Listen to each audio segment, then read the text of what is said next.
उन दिनों आगरा में एक ज्योतिषी का बड़ा नाम हो रहा था, पंडित भविष्यवाणी देव। कहा जाता था कि उसकी जुबान पर सरस्वती का वास है और वो सितारों की चाल देखकर किसी का भी भूत, भविष्य और वर्तमान बता सकता है।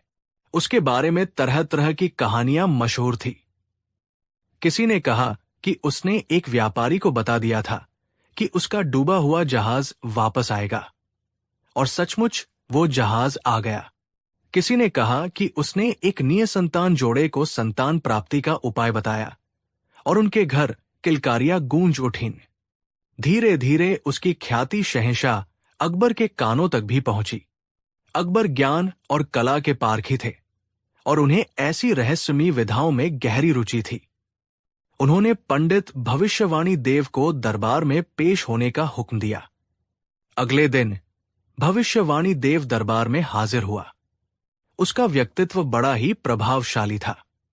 लंबा कद, माथे पर बड़ा सा त्रिपुंड, गले में रुद्राक्ष की मालाएं और आंखों में एक ऐसी चमक जो किसी को भी अपने प्रभाव में ले ले। उसकी वाणी में शहद जैसी मिठास और एक गहरा आत्मविश्वास था। उसने आते ही शहंशाह अकबर को झुककर प्रणाम किया और संस्कृत के कुछ भारी भरकम श्लोक पढ़े, जिनका अर्थ शायद ही कोई समझ पाया हो, लेकिन सुनने में वे बड़े प्रभावशाली लग रहे थे। अकबर ने उसकी परीक्षा लेने का फैसला किया। उन्होंने पूछा, पंडित जी, हमने आपके ज्ञान की बहुत तारीफ सुनी है। क्या आप हमें हमारे अतीत की कोई ऐसी बात बता सकते हैं जिसे हमारे और हमारे कुछ खास लोगों के अलावा कोई न जानता हो? ये एक कठिन परीक्षा थी, लेकिन भविष्यवाणी देव मुस्कुराया। जरूर जहांपना, सितारों से कुछ भी छिपा नहीं है। उसने अपनी आंखें बंद की, कुछ मंत्र बुदबुदाए और फिर बोला, आलम पनाह, आज से कई साल पहले जब आप केवल एक शहजादे थे, आप शिकार खेलने गए थे। जंगल में आप एक शेर का पीछा करते करते अपने सैनिकों से बिछड़ गए। 3 दिनों तक आप भूखे प्यासे भटकते रहे।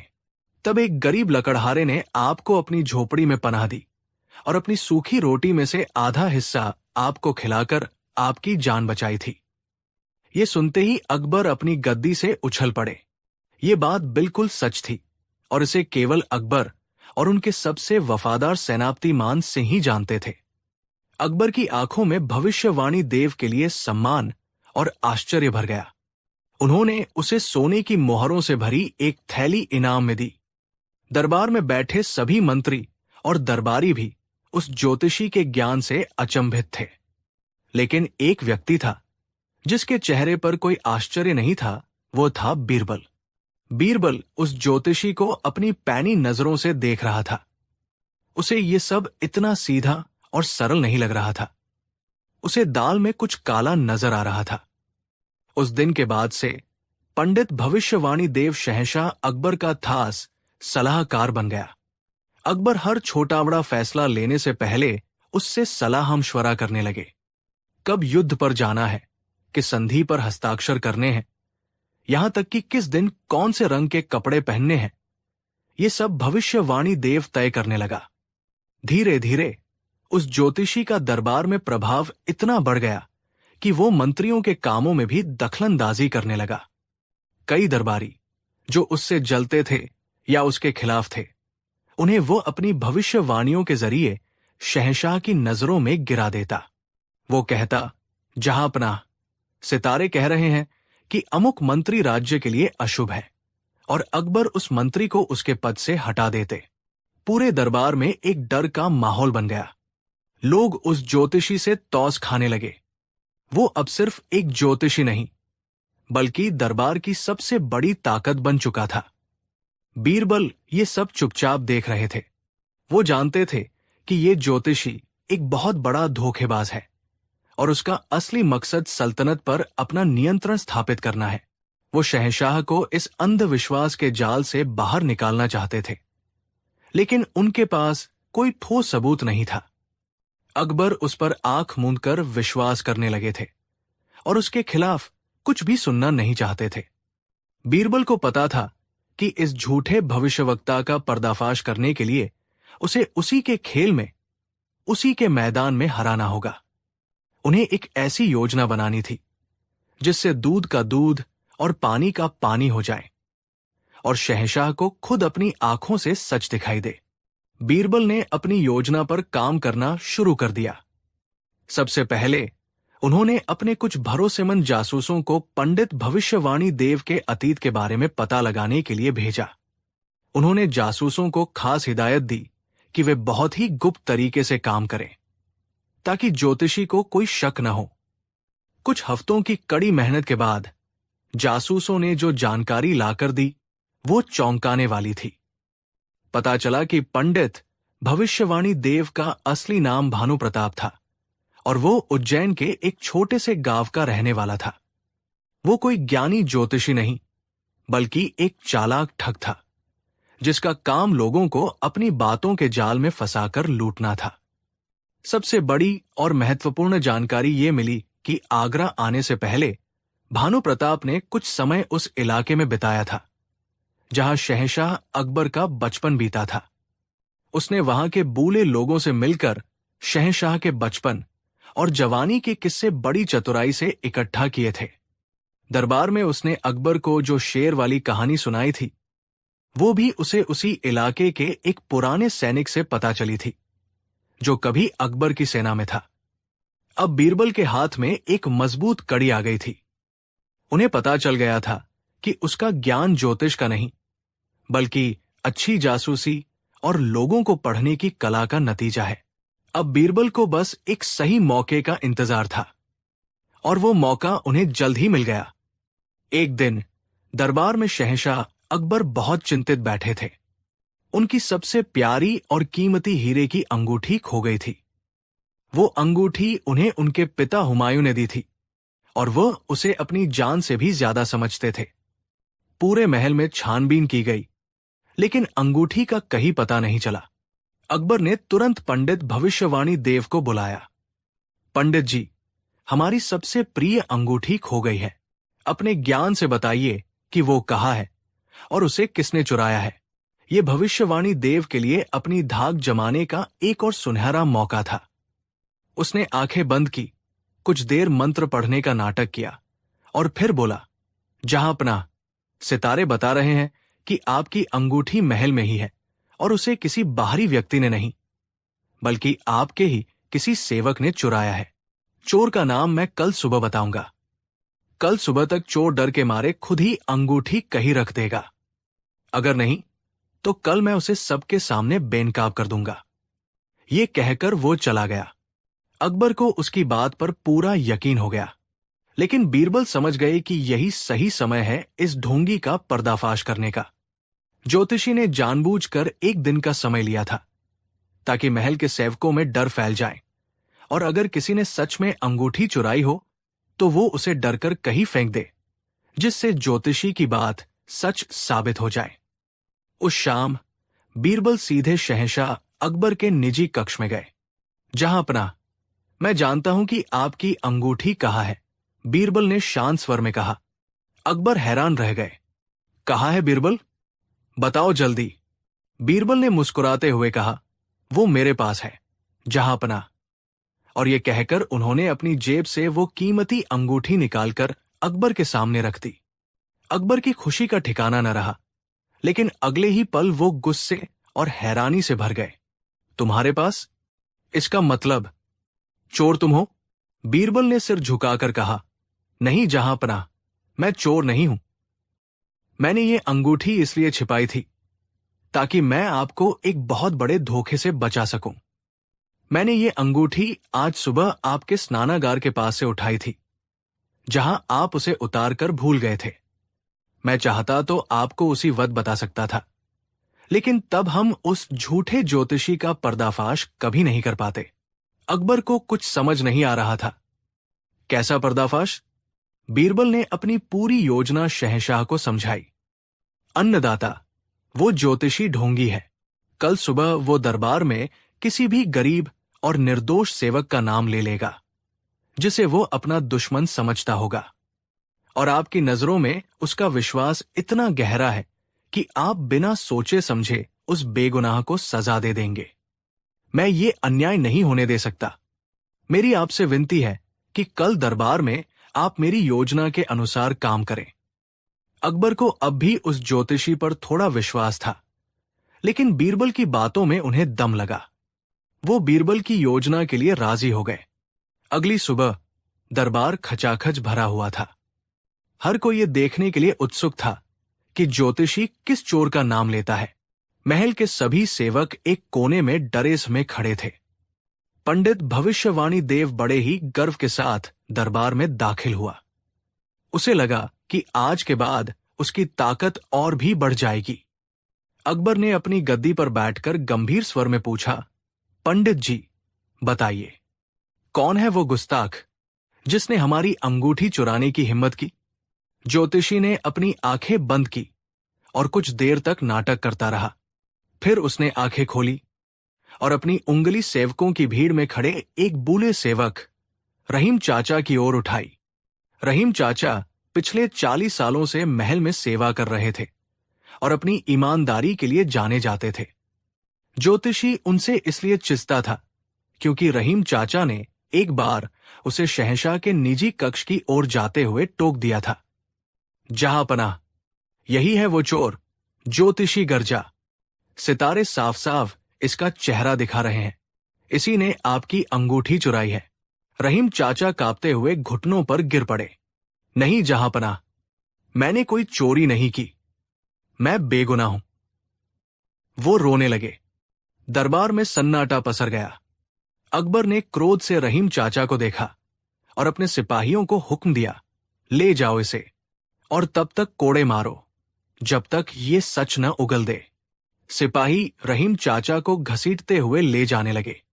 ज्योतिषी के चेहरे पर एक कुटिल मुस्कान थी। लेकिन तभी बीरबल अपनी जगह से उठे। ठहरिए। बीरबल की आवाज पूरे दरबार में गूंज गई।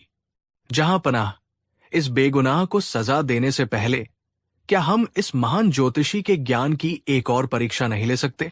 अकबर, जो योजना का हिस्सा थे, उन्होंने अनजान बनते हुए पूछा, कैसी परीक्षा बीरबल? बीरबल ने ज्योतिषी की ओर देखकर कहा, पंडित जी, आप तो त्रिकालदर्शी हैं।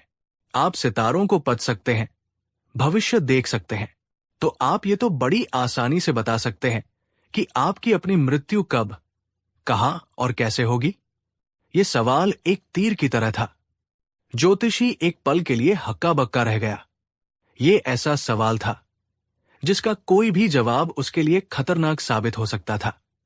अगर वो कहता कि वो नहीं जानता, तो उसका सारा ज्ञान झूठा साबित हो जाता, और अगर वो कोई तारीख बताता, तो बीरबल उसे झूठा साबित कर सकता था। उसने अपनी चालाकी का इस्तेमाल किया और हंसते हुए बोला, ये तो बहुत ही साधारण सा सवाल है।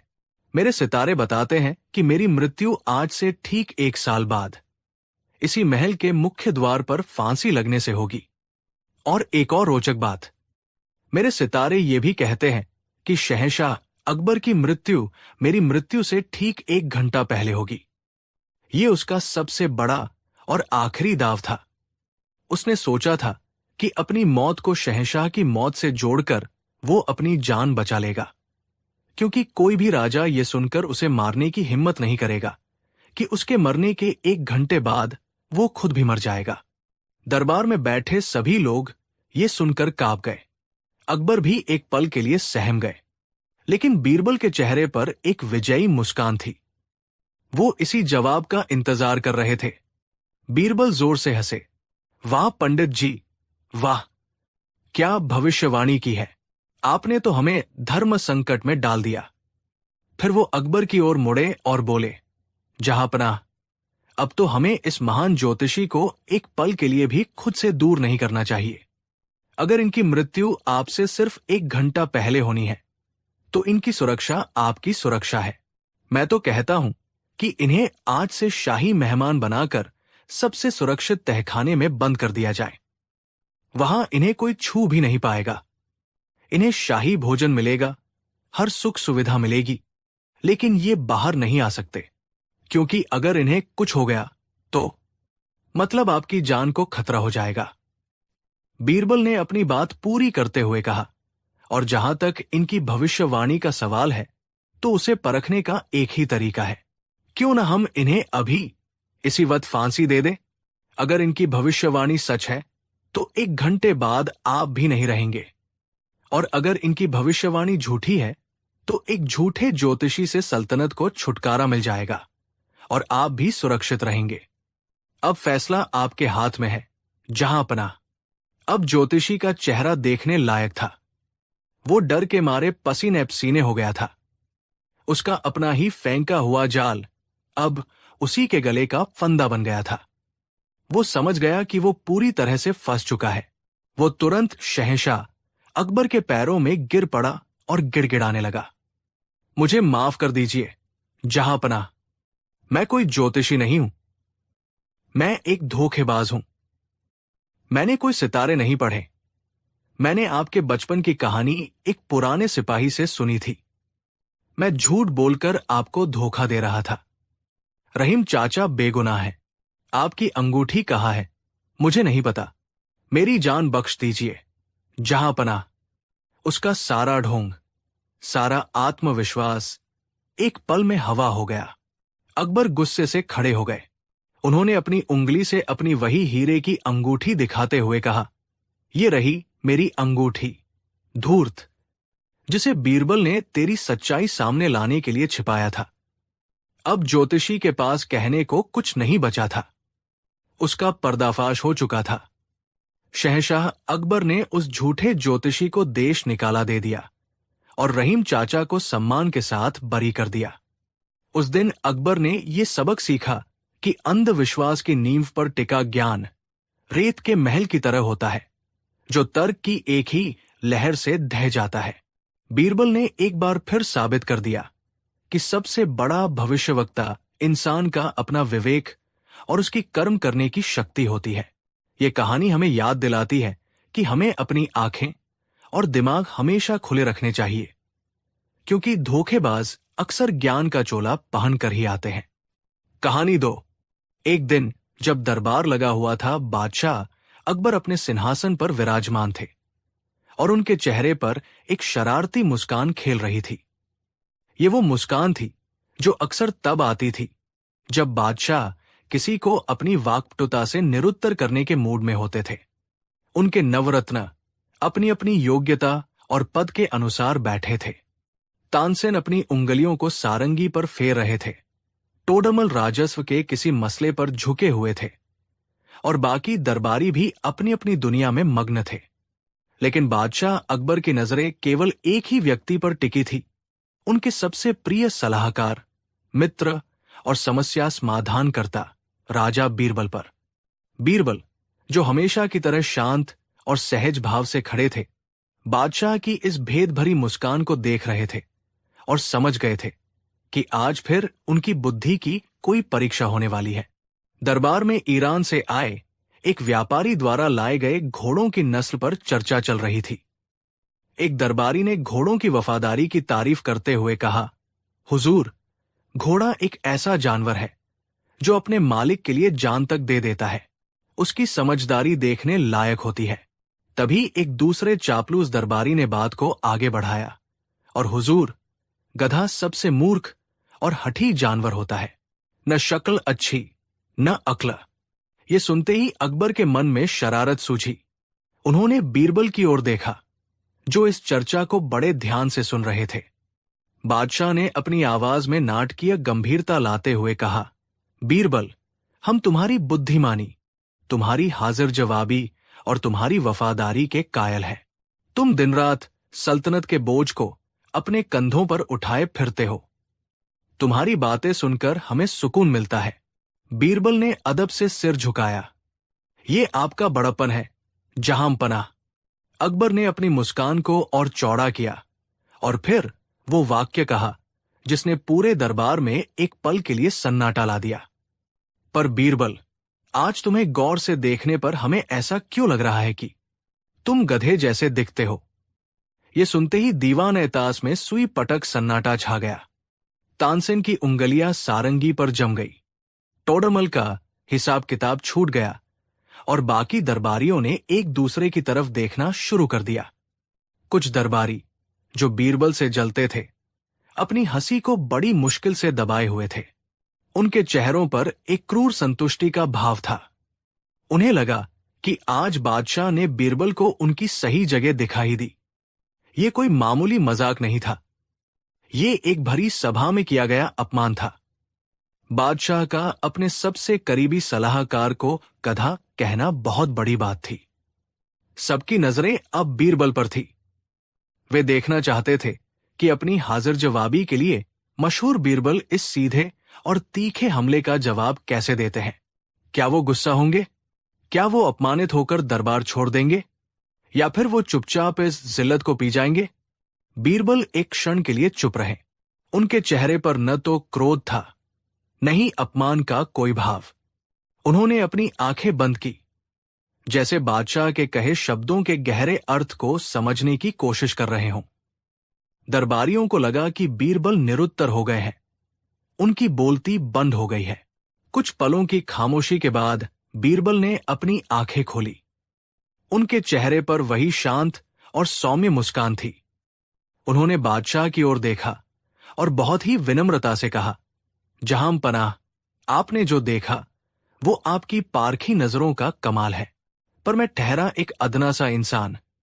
मुझे ये समझने में थोड़ी कठिनाई हो रही है कि मुझ जैसे साधारण व्यक्ति में आपको एक गधे की छवि कैसे नजर आई। यदि आप थोड़ा विस्तार से समझाए तो मुझ अज्ञानी का ज्ञानवर्धन होगा। बीरबल का ये शांत और जिज्ञासु उत्तर अप्रत्याशित था।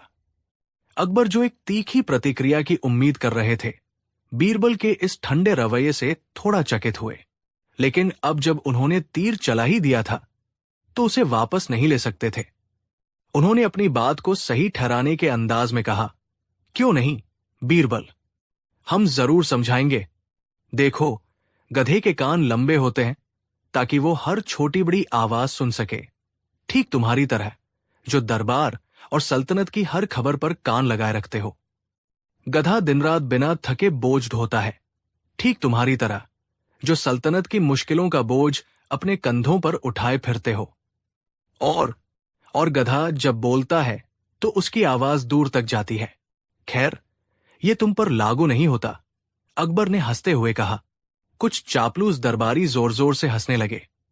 हाँ, वाह जहांपनाह, क्या नजरिया है, कमाल है। बीरबल ने बादशाह की हर बात को बड़े ध्यान से सुना और फिर सिर झुकाकर कहा, मैं धन्य हुआ जहांपनाह कि आपने मुझमें इतने गुण देखे और मेरी तुलना एक ऐसे परिश्रमी और सहनशील प्राणी से की। लेकिन आपकी बात सुनने के बाद मेरे मन में एक दुविधा उत्पन्न हो गई है। कैसी दुविधा? अकबर ने उत्सुकता से पूछा। बीरबल ने कहा, जहांपनाह, आपकी कही बात अक्षरशः सत्य हो सकती है, पर मैं बिना जांच पड़ताल किए किसी नतीजे पर नहीं पहुंचना चाहता। मैं ये जानना चाहता हूं कि क्या मुझमें और गधे में केवल समानताएं ही हैं या कोई अंतर भी है। इसके लिए मुझे कुछ समय चाहिए होगा। कितना समय? अकबर ने पूछा। बस 2 दिनों की मोहलत, जहांपनाह, बीरबल ने जवाब दिया। इन 2 दिनों में मैं गधों के बीच रहूंगा, उनके व्यवहार का अध्ययन करूंगा और फिर इस निष्कर्ष पर पहुंचूंगा कि आपकी बात कितनी सत्य है। 2 दिन बाद मैं दरबार में हाजिर होकर आपको अपना जवाब दूंगा। अकबर और दरबारी ये सुनकर हैरान रह गए। बीरबल इस मजाक को कितनी गंभीरता से ले रहे थे। अकबर को लगा कि ये खेल अब और भी दिलचस्प हो गया है। उन्होंने अनुमति दे दी। ठीक है बीरबल, तुम्हें 2 दिन का समय दिया जाता है। हम भी जानना चाहेंगे कि तुम्हारा अध्ययन क्या कहता है। बीरबल ने बादशाह को सलाम किया और शांत भाव से दरबार से चले गए। उनके जाने के बाद दरबार में हंसी का फव्वारा फूट पड़ा। एक दरबारी बोला, लगता है आज बीरबल की अक्ल घास चरने चली गई है। बादशाह के मजाक को सच मान बैठा। दूसरा बोला, अब 2 दिन गधों के साथ रहकर आएगा तो बचा खुचा दिमाग भी ठिकाने लग जाएगा। ये खबर पूरे आगरा में आग की तरह फैल गई। लोग तरह तरह की बातें बनाने लगे। कुछ को बीरबल के लिए बुरा लग रहा था तो कुछ उनकी आने वाली प्रतिक्रिया का बेसब्री से इंतजार कर रहे थे। अगले 2 दिन बीरबल दरबार में नहीं आए। अकबर ने भी उन्हें याद नहीं किया, पर मन ही मन वह भी ये जानने के लिए बेचैन थे कि बीरबल क्या करने वाले हैं। बीरबल ने इन 2 दिनों में क्या किया? वो सचमुच शहर से बाहर उस जगह गए जहां धोबियों के गधे रहते थे। उन्होंने घंटों उन जानवरों को देखा, उन्हें काम करते हुए, बोझ ढोते हुए, आराम करते हुए। उन्होंने धोबियों से बात की, गधों के स्वभाव और उनकी आदतों के बारे में पूछा। पहले तो लोग उन्हें देखकर हैरान हुए, पर जब उन्हें पता चला कि वो बादशाह के हुक्म पर ये शोध कर रहे हैं, तो उन्होंने भी बीरबल की मदद की। बीरबल ने एक गधे के पास बैठकर उसे प्यार से सहलाया। उन्होंने देखा कि वो जानवर कितना शांत, कितना सहनशील है। दिन भर भारी बोझ ढोने के बाद भी उसके चेहरे पर कोई शिकायत नहीं थी। वो बस चुपचाप अपना काम करता रहता। बीरबल ने मन ही मन सोचा, जहां पनाह ने सही कहा था। सहनशीलता और परिश्रम, ये गुण तो मुझ में भी होने चाहिए। 2 दिन बीत गए। तीसरे दिन दीवान ताश खचाखच भरा हुआ था। हर कोई बीरबल का इंतजार कर रहा था। सेठ, व्यापारी, सिपाही, दरबारी, आज हर कोई ये तमाशा देखने आया था। बादशाह अकबर भी समय पर अपने सिंहासन पर आकर बैठ गए। उनकी आंखों में उत्सुकता और शरारत का मिलाजुला भाव था। ठीक समय पर बीरबल ने दरबार में प्रवेश किया। वो पूरी तरह तरोताजा लग रहे थे। उनके चेहरे पर न कोई शिकन थी, न कोई चिंता। उन्होंने आकर बादशाह को अदब से सलाम किया। आओ बीरबल, आओ, अकबर ने कहा। पूरा दरबार तुम्हारी प्रतीक्षा कर रहा है। बताओ, तुम्हारा शोध कैसा रहा? क्या तुम किसी नतीजे पर पहुंचे? क्या तुम मानते हो कि तुम गधे जैसे दिखते हो? पूरा दरबार हंस पड़ा। बीरबल ने शांति से जवाब दिया, जी जहांपनाह, मैं एक नतीजे पर पहुंच गया हूं, और मुझे यह स्वीकार करने में कोई संकोच नहीं है कि आपने जो कहा था वो काफी हद तक सत्य है। यह सुनकर दरबार में एक और हंसी की लहर दौड़ गई। बीरबल के दुश्मनों के चेहरे खिल उठे। उन्हें लगा कि बीरबल ने अपनी हार मान ली है। अकबर ने हैरानी से पूछा, सच में? तो तुम मानते हो? जी आलम पनाह, बीरबल ने कहा। मैंने 2 दिन उन मूक प्राणियों के साथ बिताए और पाया कि मुझमें और उनमें कई समानताएं हैं। वे अपने मालिक के प्रति वफादार होते हैं। मैं आपके प्रति वफादार हूं। वे दिन रात परिश्रम करते हैं, मैं सल्तनत के लिए करता हूं। वे बिना शिकायत किए बोझ ढोते हैं, मैं भी आपकी दी हुई जिम्मेदारियों का बोझ ढोता हूं। इस लिहाज से आपकी बात बिल्कुल सही थी। अकबर को अपनी जीत पर गर्व महसूस हुआ। उन्होंने विजयी भाव से दरबारियों की ओर देखा, लेकिन वो जानते थे कि बीरबल की बात अभी खत्म नहीं हुई है। बीरबल ने अपनी बात आगे बढ़ाई, लेकिन जहांपनाह, अपने 2 दिनों के गहन अध्ययन के बाद मैंने एक बहुत बड़ा और महत्वपूर्ण अंतर भी पाया है। एक ऐसा अंतर जो इंसान को जानवर से अलग करता है। दरबार में फिर से खामोशी छा गई। सबकी उत्सुकता चरम पर थी। कैसा अंतर, बीरबल? अकबर ने पूछा। बीरबल ने एक गहरी सांस ली और फिर अपनी सदी हुई आवाज में बोलना शुरू किया, जो सीधे बादशाह के दिल में उतर रही थी। जहांपनाह, जब मैं किसी गधे के सामने खड़ा होता हूं, तो वो मुझे देखकर पहचान जाता है कि मैं एक इंसान हूं, गधा नहीं। वो मुझे एक इंसान के रूप में देखता है। उन्होंने एक पल का विराम लिया, दरबार में बैठे हर व्यक्ति की आंखों में झांका और फिर अपनी नजरें सीधे बादशाह अकबर पर टिका दी। परंतु जहांपनाह, जब कोई गधा किसी दूसरे गधे को देखता है, तो उसे सामने वाला भी गधा ही नजर आता है। ये वाक्य जैसे ही खत्म हुआ, दरबार में एक गहरा, भेदने वाला सन्नाटा छा गया। हवा जैसे जम सी गई। हर कोई बीरबल के कहे वाक्य के असली मतलब को समझने की कोशिश कर रहा था। बीरबल ने अपनी बात पूरी नहीं की थी, पर उनका संदेश शीशे की तरह साफ था। उन्होंने सीधे सीधे बादशाह को गधा नहीं कहा था, लेकिन उन्होंने बड़ी चतुराई से यह बता दिया था कि अगर बादशाह को बीरबल में गधा नजर आ रहा है, तो इसका मतलब क्या हो सकता है। जो दरबारी अभी कुछ पल पहले ठाके लगा रहे थे, उनके चेहरे का रंग उड़ गया। उनकी हंसी उनके गले में ही अटक गई। उन्हें समझ आ गया था कि बीरबल ने क्या बाजी पलटी है। उन्होंने बादशाह के ही तीर को उन्हीं की तरफ मोड़ दिया था, वो भी बिना किसी अपमानजनक शब्द का इस्तेमाल किए। बादशाह अकबर, जो अपनी हाजिर जवाबी के लिए जाने जाते थे, एक पल के लिए निशब्द रह गए। बीरबल के इस जवाब की गहराई ने उन्हें हिलाकर रख दिया था। पहले तो उनके चेहरे पर हैरानी आई, फिर समझ, और फिर एक जोरदार ठहाका। अकबर इतनी जोर से हंसे कि उनकी आंखों से पानी आ गया। वो अपने सिंहासन से उठ खड़े हुए और बीरबल के पास आए। वाह बीरबल, वाह, उन्होंने हंसते हुए कहा। मान गए तुम्हारी बुद्धिमानी को। क्या जवाब दिया है? तुमने न केवल मेरे प्रश्न का उत्तर दिया, बल्कि मुझे एक बहुत बड़ा सबक भी सिखा दिया। तुमने साबित कर दिया कि बुद्धि की तलवार लोहे की तलवार से ज्यादा तेज और असरदार होती है।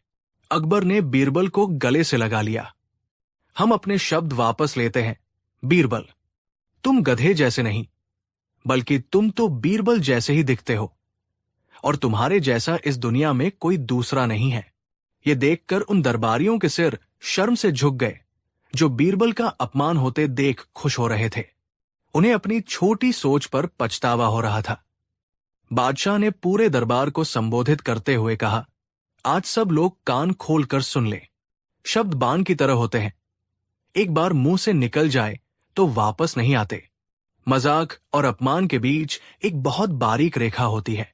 आज बीरबल ने अपनी बुद्धिमत्ता से इस अपमान को भी एक सम्मानजनक जवाब में बदल दिया।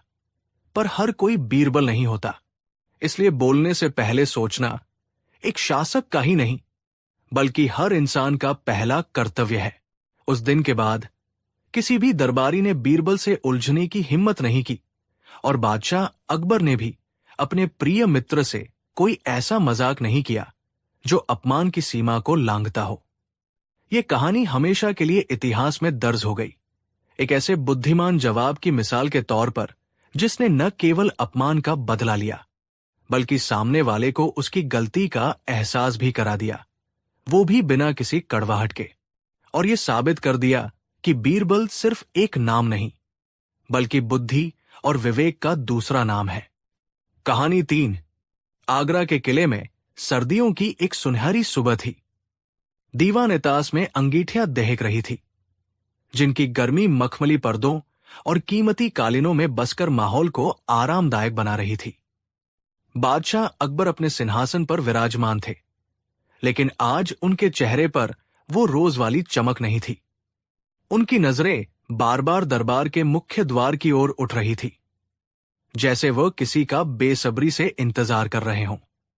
वो इंतजार कर रहे थे अपने सबसे प्रिय मित्र और सलाहकार बीरबल का। लेकिन आज बीरबल दरबार में मौजूद नहीं थे। दरबार की कार्यवाही चल रही थी, लेकिन हर चीज में एक सूनापन था। बीरबल के बिना दरबार ऐसा लग रहा था जैसे किसी लजीज पकवान में नमक ही न हो। न कोई हास्य, न कोई चतुराई भरी बातें, और न ही मुश्किल मसलों पर कोई सुलझा हुआ नजरिया। अकबर ने अपने एक खास दरबारी से पूछा, राजा बीरबल आज दरबार में क्यों उपस्थित नहीं हुए? क्या वो अस्वस्थ है? दरबारी ने सिर झुकाकर कहा, जहां पनाह, हमने पता करवाया था। वो स्वस्थ तो है, पर उन्होंने संदेश भिजवाया है कि वो आज दरबार में नहीं आ पाएंगे। ये सुनकर अकबर को थोड़ा आश्चर्य और थोड़ी झुंझलाहट हुई। बीरबल बिना किसी ठोस वजह के कभी दरबार से गैरहाजिर नहीं रहते थे। जरूर कोई गंभीर बात होगी। दरबार की कार्यवाही समाप्त होने के बाद भी अकबर के मन को चैन नहीं मिला। उन्होंने अपने सबसे भरोसेमंद सिपह सालार मान सिंह को बुलाया और कहा, मान सिंह, तुम अभी इसी वक्त बीरबल के घर जाओ और पता करो कि आखिर माजरा क्या है। वो दरबार में क्यों नहीं आए? अगर वो किसी परेशानी में है तो उनकी हर संभव मदद करो और उन्हें हमारा संदेश दो कि हमें उनकी कमी महसूस हो रही है। मान सिंह तुरंत बीरबल के निवास की ओर चल पड़े। अब कहानी को थोड़ा पीछे ले जाते हैं। लगभग एक हफ्ता पहले, उस दिन दरबार में फारस, आज का ईरान, से एक राजदूत आया था। वो अपने साथ शाह तहमास्प का एक खास पैगाम और कुछ बेशकीमती तोहफे लेकर आया था। शाह तहमास्प अकबर के पिता हुमायूं के मित्र थे और मुगल सल्तनत से उनके गहरे संबंध थे। फारसी राजदूत, जिसका नाम मिर्जा जमान बेग था, एक बेहद घमंडी और बदमिजाज किस्म का इंसान था। उसे अपनी फारसी तहजीब, अपनी भाषा और अपनी अक्ल पर बहुत नाज था। वो हिंदुस्तान के लोगों को खुद से कमतर समझता था। दरबार में उसका भव्य स्वागत किया गया, तोहफों का आदान प्रदान हुआ और फिर सल्तनत के मसलों पर चर्चा होने लगी। मिर्जा जमान बेग ने अपनी बातचीत के दौरान कई बार हिंदुस्तानी दरबारियों की अक्ल और उनकी समझ पर दबे छिपे लहजे में तंज कसे। बीरबल, जो हमेशा की तरह शांत भाव से सब कुछ देख और सुन रहे थे, इस राजदूत के अहंकार को भाप गए थे। चर्चा के दौरान मिर्जा जमान बेग ने अकबर से कहा, जहां पनाह, हमने सुना है कि आपके दरबार में एक से बढ़कर एक बुद्धिमान सलाहकार है, खासकर आपके नवरत्न। हमारे शाह भी आपकी न्यायप्रियता और आपके दरबारियों की बुद्धिमत्ता की बहुत तारीफ करते हैं। अकबर ने गर्व से कहा, यह सच है मिर्जा, हमारे नवरत्न अपनी अपनी कला में माहिर हैं। मिर्जा जमान बेग ने एक व्यंग्यात्मक मुस्कान के साथ कहा, मैंने आपके सलाहकार बीरबल की चतुराई के बहुत किस्से सुने हैं। क्या मैं उनसे कुछ प्रश्न पूछ सकता हूं? मैं भी तो देखूं कि इन किस्सों में कितनी सच्चाई है। अकबर ने बीरबल की ओर देखा और मुस्कुराकर अनुमति दे दी। उन्हें अपनी बीरबल की काबिलियत पर पूरा भरोसा था। मिर्जा जमान बेग अपनी जगह से उठा और बीरबल के पास आकर खड़ा हो गया। उसने ऊपर से नीचे तक बीरबल को ऐसे देखा जैसे कोई पारखी किसी मामूली पत्थर को देख रहा हो। तो आप है राजा बीरबल, उसने अपनी रौबदार आवाज में कहा। आपकी वेशभूषा तो बड़ी साधारण है। खैर, मेरा पहला सवाल यह है कि आपके बादशाह और मेरे शाह में से कौन ज्यादा महान है? ये एक बहुत ही पेचीदा सवाल था। अगर बीरबल अकबर को महान बताते तो ये मेहमान राजदूत का अपमान होता, और अगर वो फारस के शाह को महान बताते तो ये अपने बादशाह की तौहीन होती। लेकिन बीरबल मुस्कुराए और बोले, मिर्जा साहब, इसमें कोई शक नहीं कि आपके शाह चांद की तरह है, जिनकी चमक और शीतलता पूरी दुनिया में फैली हुई है। ये सुनकर मिर्जा जमान बेग का चेहरा गर्व से चमक उठा। लेकिन बीरबल ने अपनी बात आगे बढ़ाई, और हमारे बादशाह सलामत सूरज की तरह है, जिनका तेज और प्रताप पूरी दुनिया को रोशन करता है। अब आप ही बताइए, चांद और सूरज में कौन ज्यादा महान है? दोनों का अपना अपना महत्व है, दोनों की अपनी अपनी जगह है। ये जवाब सुनकर पूरा दरबार वाह वाह कर उठा। अकबर भी मन ही मन बीरबल की प्रशंसा कर रहे थे। मिर्जा जमान बेग का मुंह थोड़ा उतर गया, पर उसने हार नहीं मानी। उसने दूसरा सवाल पूछा, अच्छा, ये बताओ, भगवान क्या खाता है, क्या पहनता है और कहाँ रहता है? ये एक और मुश्किल सवाल था, जिसका मकसद बीरबल को निरुत्तर करना था। बीरबल ने शांति से जवाब दिया, भगवान भक्तों का दुख खाता है, लज्जा का पर्दा पहनता है और श्रद्धालुओं के मन में रहता है। इस दार्शनिक जवाब ने मिर्जा जमान बेग को और भी निरुत्तर कर दिया। उसकी झुंझलाहट अब साफ दिखाई दे रही थी। उसे ये बर्दाश्त नहीं हो रहा था कि एक हिंदुस्तानी उसे इस तरह जवाब दे रहा है। अपने अहंकार में चूर वो अपनी असलियत पर उतर आया। उसने बीरबल का अपमान करने की ठान ली। वो जोर से हंसा और पूरे दरबार को सुनाते हुए बोला, हाँ, ये सब तो किताबी बातें हैं। मुझे लगा था कि तुम सच में बुद्धिमान हो, पर तुम्हारी और मेरे गधे की अक्ल में मुझे कोई खास फर्क नजर नहीं आता। ये सुनते ही पूरे दरबार में सन्नाटा छा गया। ये एक सीधा और बहुत बड़ा अपमान था। एक विदेशी राजदूत ने बादशाह के सबसे प्रिय सलाहकार की तुलना एक गधे से कर दी थी। बीरबल के दुश्मनों, जैसे मुल्ला दो प्याजा, के चेहरों पर खुशी की लहर दौड़ गई। उन्हें लगा कि आज बीरबल की सारी हैकड़ी निकल जाएगी। अकबर का चेहरा गुस्से से लाल हो गया। वो अपनी तलवार की मूठ पर हाथ रखकर खड़े हो गए। मेहमान का अपमान करना उनकी तहजीब के खिलाफ था। वरना वो एक ही पल में उस घमंडी राजदूत का सिर कलम कर देते। उन्होंने बीरबल की ओर देखा। उन्हें लगा कि बीरबल इसका कोई करारा जवाब देंगे, लेकिन सबको हैरान करते हुए बीरबल शांत रहे। उनके चेहरे पर क्रोध की एक भी रेखा नहीं उभरी। उन्होंने कोई जवाब नहीं दिया।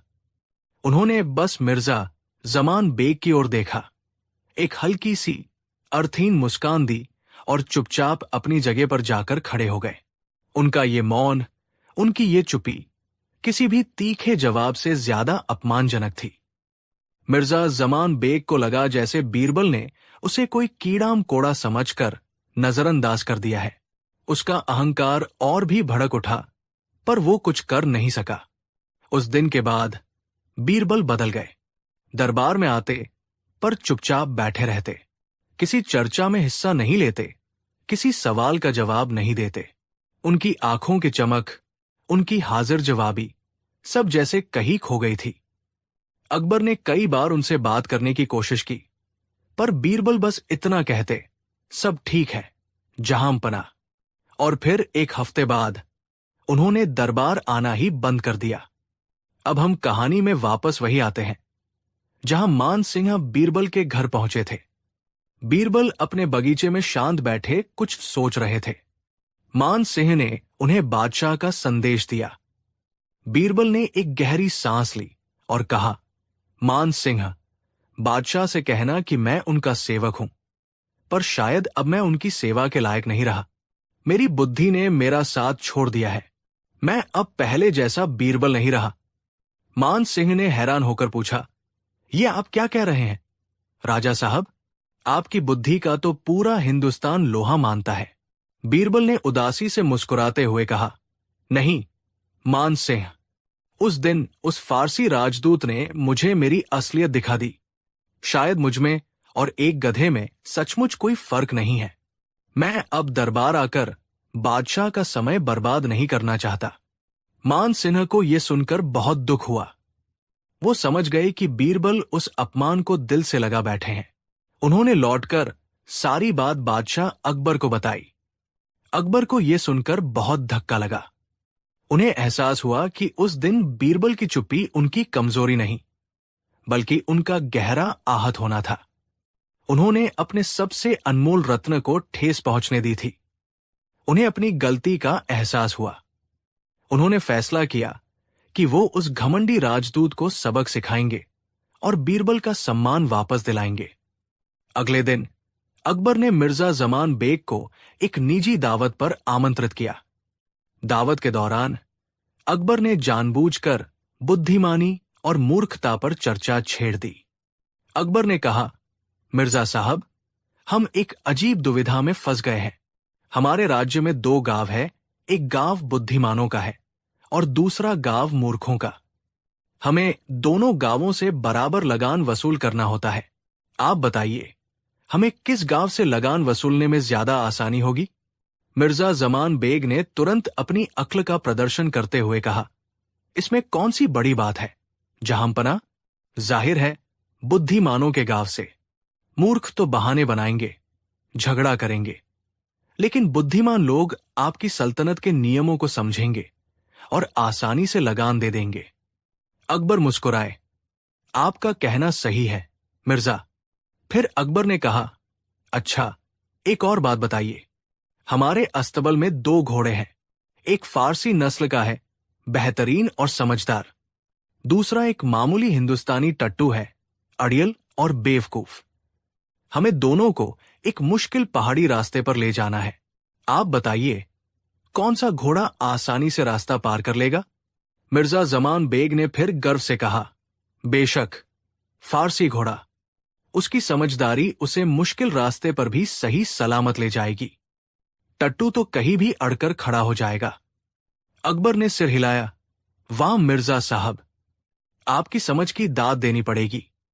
ये सब बातचीत बादशाह के खास मुंशी द्वारा कलमबद्ध की जा रही थी। 2 दिन बाद अकबर ने मिर्जा जमान बेग को दरबार में बुलाया। पूरा दरबार खचाखच भरा था। अकबर ने बीरबल को भी विशेष रूप से बुलवाया था। बीरबल आए, पर हमेशा की तरह चुपचाप एक कोने में खड़े हो गए। अकबर ने मिर्जा जमान बेग से कहा, मिर्जा साहब, आपकी बुद्धिमानी से हम बहुत प्रभावित हुए हैं, इसलिए हमने फैसला किया है कि हम आपको एक बहुत ही महत्वपूर्ण और सम्मानजनक काम सौंपेंगे। मिर्जा जमान बेग खुशी से फूल गया। अकबर ने कहा, हमारे राज्य के पास गधों की बहुत कमी हो गई है। हमें अपनी सेना के लिए और सामान ढोने के लिए अच्छे, समझदार गधों की जरूरत है। चूंकि आपके शाह की सल्तनत बेहतरीन जानवरों के लिए जानी जाती है, हम चाहते हैं कि आप फारस से हमारे लिए 100 अव्वल दर्जे के गधे खरीद कर लाएं। ये सुनते ही मिर्जा जमान बेग का चेहरा उतर गया। एक राजदूत को गधे खरीदने का काम, ये तो उसका अपमान था, पर वो बादशाह के हुक्म को टाल नहीं सकता था।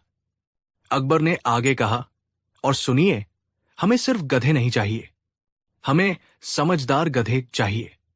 इसलिए आपको हर गधे की अक्ल की परीक्षा लेनी होगी। आपको यह सुनिश्चित करना होगा कि वे मूर्ख और अड़ियल न हों। अब तो मिर्जा जमान बेग के पैरों तले से जमीन ही खिसक गई। गधों की अक्ल की परीक्षा, ये कैसा काम था?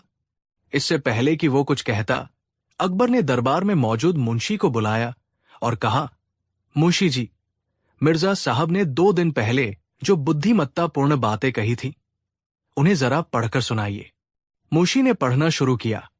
मिर्जा जमान बेग के अनुसार बुद्धिमानों से काम करवाना आसान होता है, जबकि मूर्खों से काम करवाना मुश्किल, और समझदार जानवर मुश्किल परिस्थितियों को आसानी से पार कर लेते हैं, जबकि बेवकूफ जानवर अड़ जाते हैं। अकबर ने मुस्कुराते हुए मिर्जा से कहा, देखिए मिर्जा साहब, ये आपके ही शब्द हैं। चूंकि आप इतने बुद्धिमान हैं, आपके लिए समझदार गधों को पहचानना और उनसे काम करवाना बहुत आसान होगा। आप जैसे समझदार व्यक्ति के लिए ये काम चुटकियों का खेल है, लेकिन अगर हम ये काम किसी मूर्ख को सौंपते तो वो जरूर इसमें असफल हो जाता। अब मिर्जा जमान बेग पूरी तरह से फंस चुका था।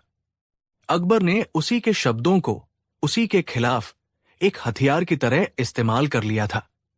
अगर वो ये काम करने से मना करता तो वो खुद को मूर्ख साबित करता, क्योंकि उसके ही अनुसार मूर्ख लोग ही काम से जी चुराते हैं। और अगर वो ये काम करता तो एक राजदूत होकर गधों का सौदागर बनना उसके लिए किसी जिल्लत से कम नहीं था। पूरा दरबार, जो उस दिन बीरबल के अपमान पर चुप था, आज दबी जुबान में हंस रहा था। मिर्जा जमान बेग का चेहरा शर्म और गुस्से से लाल हो गया था। उसे समझ आ गया था कि ये सब बीरबल के अपमान का बदला लेने के लिए किया जा रहा है। तभी बीरबल, जो अब तक चुपचाप खड़े थे, धीरे धीरे आगे आए। उन्होंने बादशाह को सलाम किया और फिर मिर्जा जमान बेग की ओर मुड़े। उनकी आवाज में वही पुरानी खनक और आंखों में वही पुरानी चमक लौट आई थी। उन्होंने बहुत ही विनम्रता से कहा, जहां पनाह, अगर आप इजाजत दें तो मैं मिर्जा साहब की इस मुश्किल में कुछ मदद करना चाहता हूं। सब हैरान होकर बीरबल की ओर देखने लगे। बीरबल ने मिर्जा जमान बेग से कहा, मिर्जा साहब, आप एक सम्मानित राजदूत हैं। गधों के बीच जाकर उनकी परीक्षा लेना आपको शोभा नहीं देता। ये काम आप मुझ पर छोड़ दीजिए। मिर्जा जमान बेग ने अविश्वास से बीरबल की ओर देखा। बीरबल ने अपनी बात पूरी की। आखिरकार, जैसा कि आपने उस दिन भरे दरबार में कहा था, मुझमें और एक गधे में कोई खास फर्क नहीं है, इसलिए अपने जैसे प्राणियों को पहचानने में मुझे कोई मुश्किल नहीं होगी। मैं आसानी से समझदार और मूर्ख गधों में फर्क कर पाऊंगा। यह काम मेरे लिए एकदम उपयुक्त है। यह सुनते ही पूरे दरबार में एक जोरदार ठहाका गूंज उठा। अकबर भी अपनी हंसी नहीं रोक पाए। बीरबल ने वही अपमानजनक शब्द जो मिर्जा ने उनके लिए इस्तेमाल किया था, उसे एक ढाल की तरह इस्तेमाल करके वापस उसी पर दे मारा था। ये एक ऐसा मीठा बदला था जिसमें न कोई तलवार थी, न कोई कड़वाहट, पर उसकी चोट किसी भी घाव से ज्यादा गहरी थी। मिर्जा जमान बेग का सिर शर्म से झुक गया। उसे अपनी गलती का एहसास हो गया था। उसने भरे दरबार में बीरबल से हाथ जोड़कर माफी मांगी। मुझे माफ कर दीजिए राजा बीरबल, उसने कांपती आवाज में कहा। मैं अपने अहंकार में अंधा हो गया था। आज मुझे समझ आया कि सच्ची बुद्धिमानी शोर मचाने में नहीं, बल्कि आपके जैसे शांत और गहरे ज्ञान में होती है।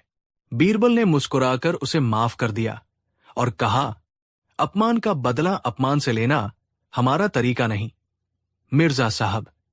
असली बदला तो वो है जो सामने वाले को उसकी गलती का एहसास करा दे और उसे एक बेहतर इंसान बना दे। उस दिन के बाद बीरबल फिर से अपने पुराने रंग में लौट आए। उनकी हाजिर जवाबी और बुद्धिमत्ता से दरबार फिर से गुलजार हो गया और ये कहानी हमेशा के लिए एक मिसाल बन गई कि कैसे धैर्य और बुद्धि से सबसे बड़े अपमान का भी एक ऐसा मीठा बदला लिया जा सकता है जो दुश्मन को शर्मिंदा भी कर दे और उसे सही सबक भी सिखा दे। कहानी 4। शहंशाह अकबर का दरबार सिर्फ हिंदुस्तान की सल्तनत का केंद्र नहीं था, बल्कि ये बुद्धिमत्ता, ईर्ष्या, दोस्ती और दुश्मनी की अनगिनत कहानियों का मंच भी था। इस मंच का सबसे चमकदार सितारा था बीरबल, जिसकी बुद्धि का लोहा शहंशाह अकबर ही नहीं बल्कि पूरा हिंदुस्तान मानता था। बीरबल की हाजिर जवाबी और न्यायप्रियता ने उसे शहंशाह का सबसे खास बना दिया था। लेकिन जहां रोशनी होती है वहां परछाइयां भी होती है। दरबार में ऐसे कई मंत्री और दरबारी थे जो बीरबल की इस शोहरत और शहंशाह से उसकी नजदीकी से जलते थे। वे हर पल इसी मौके की तलाश में रहते कि कैसे बीरबल को शहंशाह की नजरों में नीचा दिखाया जाए, कैसे उसे अपमानित किया जाए। ये कहानी भी एक ऐसी ही सोची समझी साजिश की है, एक ऐसी कोशिश की जहां बीरबल के दुश्मनों ने उसे अपमानित करने के लिए एक ऐसा जाल बुना जिससे निकल पाना लगभग नामुमकिन था। बरसात का मौसम था। आगरा की गलियां बारिश में धुली हुई थी और मौसम में एक ठंडी ताजगी थी। लेकिन शहंशाह अकबर के दरबार का माहौल गर्म था। बीरबल ने हाल ही में एक बहुत ही पेचीदा सीमा विवाद को अपनी चतुराई से सुलझाया था, जिससे सल्तनत को बिना युद्ध किए एक बड़ा इलाका वापस मिल गया था। शहंशाह अकबर बीरबल से इतने प्रसन्न थे कि उन्होंने भरे दरबार में अपनी कीमती मोतियों की माला उतारकर बीरबल के गले में डाल दी और ऐलान किया, बीरबल, तुम्हारी बुद्धि सल्तनत की सबसे बड़ी दौलत है। तुम सिर्फ हमारे मंत्री नहीं, हमारे दोस्त और भाई भी हो। ये सम्मान देखकर जहां कुछ दरबारियों ने खुशी से तालियां बजाई, वहीं कुछ के सीने पर सांप लौट गए। इन जलने वालों का सरगना था मीर कासिम, जो शहंशाह का एक पुराना और विश्वास पात्र मंत्री था। मीर कासिम खुद को बीरबल से ज्यादा योग्य समझता था, लेकिन बीरबल के आने के बाद से दरबार में उसका रुतबा कम हो गया था। उसके साथ थे 2 और दरबारी, शहबाज खान और मुल्ला इनायत, जो बीरबल की तरक्की से हमेशा खार खाते थे। उस रात मीर कासिम ने शहबाज खान और मुल्ला इनायत को अपने महल में एक गुप्त बैठक के लिए बुलाया। बहुत हो गया, मीर कासिम ने गुस्से से मेज पर मुक्का मारते हुए कहा, ये कल का आया छोकरा महेशदास आज बीरबल बनकर हम सबके सिर पर नाच रहा है। शहंशाह उसकी बातों में ऐसे आते हैं जैसे उसने उन पर कोई जादू कर दिया हो। हमें कुछ करना होगा। शहबाज खान ने अपनी दाढ़ी पर हाथ फेरते हुए कहा, लेकिन हम कर भी क्या सकते हैं मीर साहब? उसकी बुद्धि के आगे तो बड़े बड़े पानी भरते हैं। हर बार हम उसे फंसाने की कोशिश करते हैं और हर बार वो अपनी चतुराई से साफ निकल जाता है। तभी मुल्ला इनायत, जो अपनी कुटिल बुद्धि के लिए जाना जाता था, मुस्कुराया। इस बार ऐसा नहीं होगा, उसने धीरे से कहा। इस बार हम उसकी बुद्धि पर नहीं, उसके आत्मसम्मान पर वार करेंगे।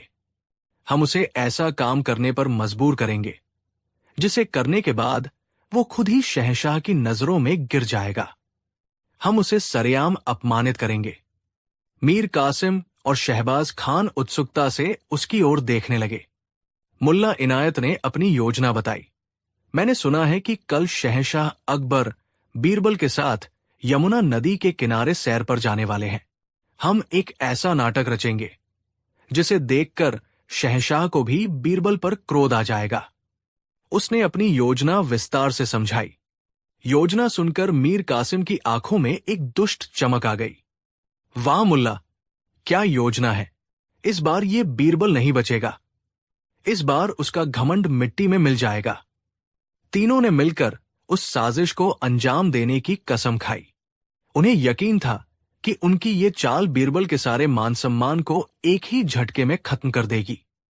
अगले दिन जैसा कि योजना थी, शहंशाह अकबर और बीरबल यमुना के किनारे टहल रहे थे। मौसम बहुत सुहावना था। ठंडी हवा चल रही थी और नदी का पानी शांत था। दोनों सल्तनत के मामलों पर चर्चा कर रहे थे। तभी कुछ दूर उन्हें एक आदमी दिखाई दिया जो नदी के किनारे बैठा जोर जोर से रो रहा था। वो फटे पुराने कपड़ों में था और देखने में बहुत गरीब और दुखी लग रहा था। अकबर एक रहमदिल बादशाह थे। अपनी प्रजा को दुखी देखकर वो खुद भी दुखी हो जाते थे। वो उस आदमी के पास गए और उसके कंधे पर हाथ रखते हुए पूछा, क्या बात है भाई, तुम इस तरह क्यों रो रहे हो? क्या कोई तकलीफ है? हमें बताओ, हम तुम्हारी मदद करेंगे। वो आदमी, जो असल में मीर कासिम का ही एक प्यादा था, शहंशाह को देखकर उनके पैरों में गिर पड़ा। अन्नदाता, मेरी मदद कोई नहीं कर सकता। वो फूट फूट कर रोते हुए बोला, मैं लुट गया, बर्बाद हो गया। मेरी सारी जमा पूंजी इसी नदी में गिर गई। अकबर ने हैरानी से पूछा, क्या गिरा तुम्हारा? सोना, चांदी, हीरे जवाहरात? बताओ हमें, हम तुम्हें उससे ज्यादा दे देंगे। आदमी ने सिर हिलाया, नहीं जहांपनाह, उससे भी कीमती चीज। मेरा एक छोटा सा बटुआ था जिसमें मेरे पुरखों की दी हुई 5 सोने की मोहरें थी। वही मेरी जिंदगी भर की कमाई थी। मैं नाव से नदी पार कर रहा था कि अचानक नाव हिली और बटुआ मेरे हाथ से छूटकर इसी जगह पानी में गिर गया। ये सुनकर शहंशाह को उस पर और तरस आया। उन्होंने बीरबल की ओर देखकर कहा, बीरबल, इस गरीब की मदद करनी चाहिए। सिपाहियों को बुलाओ और गोताखोरों को हुक्म दो कि वे नदी में से इसका बटुआ ढूंढकर निकालें। बीरबल को उस आदमी का व्यवहार कुछ अजीब लग रहा था। उसकी आंखों में दुख से ज्यादा चालाकी दिख रही थी। बीरबल समझ गए थे कि कुछ गड़बड़ है। तभी, जैसा कि योजना का हिस्सा था, मीर कासिम, शहबाज खान और मुल्ला इनायत भी संयोगवश टहलते हुए वहां पहुंच गए। मीर कासिम ने आगे बढ़कर कहा, जहांपनाह, इस बेचारे की किस्मत ही खराब है। यमुना नदी इस जगह बहुत गहरी है। गोताखोरों को वो छोटा सा बटुआ मिलना लगभग नामुमकिन है। मुल्ला इनायत ने बात आगे बढ़ाई, मीर साहब ठीक कह रहे हैं, और अगर बटुआ मिल भी गया तो क्या पता वो इसी का है। कोई भी लालच में कह सकता है कि ये बटुआ उसका है। अब मीर कासिम ने अपना असली दाव खेला। उसने बीरबल की ओर व्यंग्य से देखते हुए कहा, वैसे हमारे पास तो बीरबल जैसा ज्ञानी और बुद्धिमान मंत्री है। कहते हैं, इनके लिए कोई भी काम नामुमकिन नहीं है। ये चाहें तो पलक झपकते ही कोई भी समस्या सुलझा सकते हैं। उसने सीधे बीरबल को चुनौती दी, क्यों बीरबल जी, आप तो बड़े ज्ञानी बनते हैं। क्या आप इस गरीब का बटुआ नदी से नहीं निकाल सकते? या फिर आपकी बुद्धिमानी सिर्फ दरबार की चारदीवारी तक ही सीमित है? ये एक सीधा अपमान था। शहबाज खान और मुल्ला इनायत भी मुस्कुराते हुए बीरबल को देखने लगे। वे जानते थे कि बीरबल भला नदी में कूदकर बटुआ कैसे ढूंढेगा, और अगर वो मना करता है तो वे उसे डरपोक और अहंकारी साबित कर देंगे, जो एक गरीब की मदद नहीं करना चाहता। अकबर भी इस स्थिति में कुछ बोल नहीं पा रहे थे। उन्हें भी ये चुनौती बीरबल के लिए अपमानजनक लगी, लेकिन मीर कासिम ने इसे मदद के पर्दे में लपेटकर पेश किया था। अब सबकी नजरें बीरबल पर थी। बीरबल के चेहरे पर एक पल के लिए भी घबराहट नहीं आई। वो उन तीनों की आंखों में छिपी साजिश को साफ साफ पढ़ सकते थे। उन्होंने फैसला कर लिया था कि वो इस अपमान का जवाब अपनी बुद्धि से देंगे, गुस्से से नहीं। बीरबल मुस्कुराए और बड़े ही शांत भाव से बोले, मीर कासिम जी, आपने बिल्कुल ठीक कहा। जहांपनाह की सेवा और उनकी प्रजा की मदद करना मेरा पहला कर्तव्य है। मैं इस गरीब आदमी का बटुआ जरूर ढूंढूंगा। ये सुनकर वे तीनों चौंक गए। उन्हें लगा था कि बीरबल कोई बहाना बनाएगा।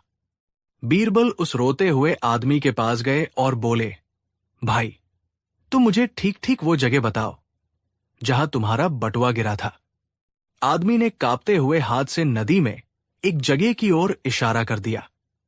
ठीक है, बीरबल ने कहा। फिर वो शहंशाह अकबर की ओर मुड़े और हाथ जोड़कर बोले, जहांपनाह, मुझे बस एक चीज की जरूरत है। क्या? अकबर ने पूछा। बीरबल ने कहा, एक तलवार। तलवार? नदी से बटुआ निकालने के लिए तलवार का क्या काम? दरबारियों को लगा कि बीरबल शायद सदमे में आ गए हैं। मीर कासिम और उसके साथी मन ही मन हंस रहे थे। उन्हें लगा कि बीरबल अब कोई नाटक करके अपनी जान छुड़ाने की कोशिश कर रहा है। अकबर ने अपने एक अंगरक्षक को तलवार देने का इशारा किया। बीरबल ने वो भारी तलवार अपने हाथ में ली, उसे म्यान से बाहर निकाला। सूरज की रोशनी में तलवार की धार चमक उठी और फिर बीरबल ने वो किया जिसकी किसी ने कल्पना भी नहीं की थी। बीरबल तलवार लेकर सीधे नदी के किनारे गए। उन्होंने अपनी नजरें पानी पर गड़ा दी, जैसे कुछ ढूंढ रहे हों। फिर वो अचानक चिल्लाए, रुक जाओ, वहीं रुक जाओ जहां हो। सब हैरान थे कि बीरबल किससे बात कर रहे हैं।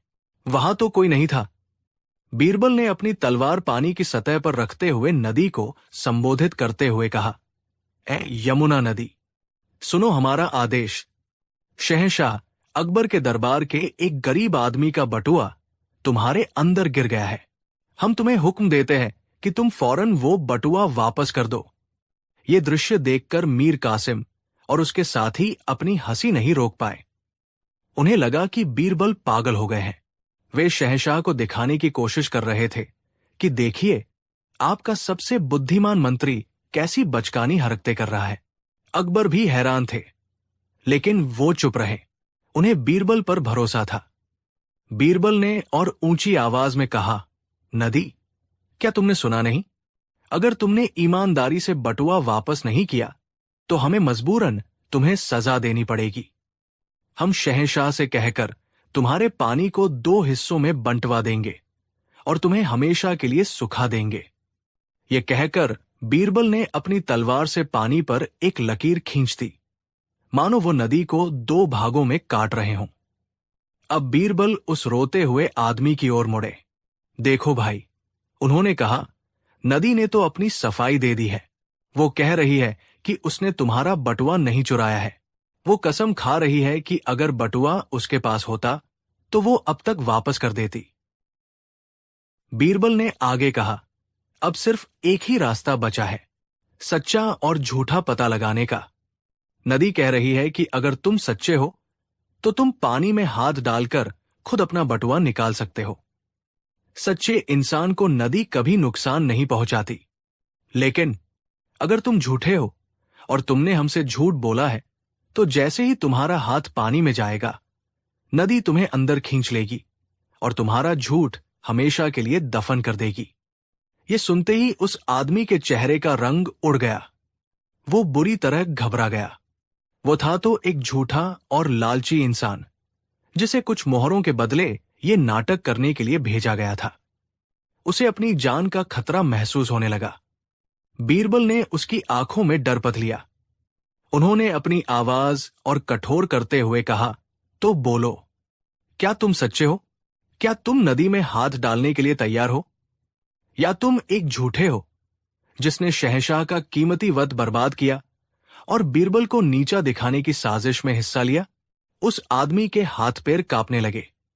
वो जानता था कि वो पकड़ा गया है। वो तुरंत बीरबल के पैरों में गिर पड़ा और रोते हुए बोला, मुझे माफ कर दीजिए हुजूर, मुझसे गलती हो गई। मेरा कोई बटुआ नहीं गिरा है। मैं तो एक झूठा हूं। मुझे मीर कासिम साहब, शहबाज खान और मुल्ला इनायत ने ऐसा करने के लिए कहा था। उन्होंने मुझे 10 सोने की मोहरें देने का वादा किया था। जैसे ही उस आदमी ने तीनों का नाम लिया, मीर कासिम, शहबाज खान और मुल्ला इनायत के पैरों तले जमीन खिसक गई। उनके चेहरे सफेद पड़ गए। वे भागने की कोशिश करते, उससे पहले ही अकबर के अंगरक्षकों ने उन्हें घेर लिया।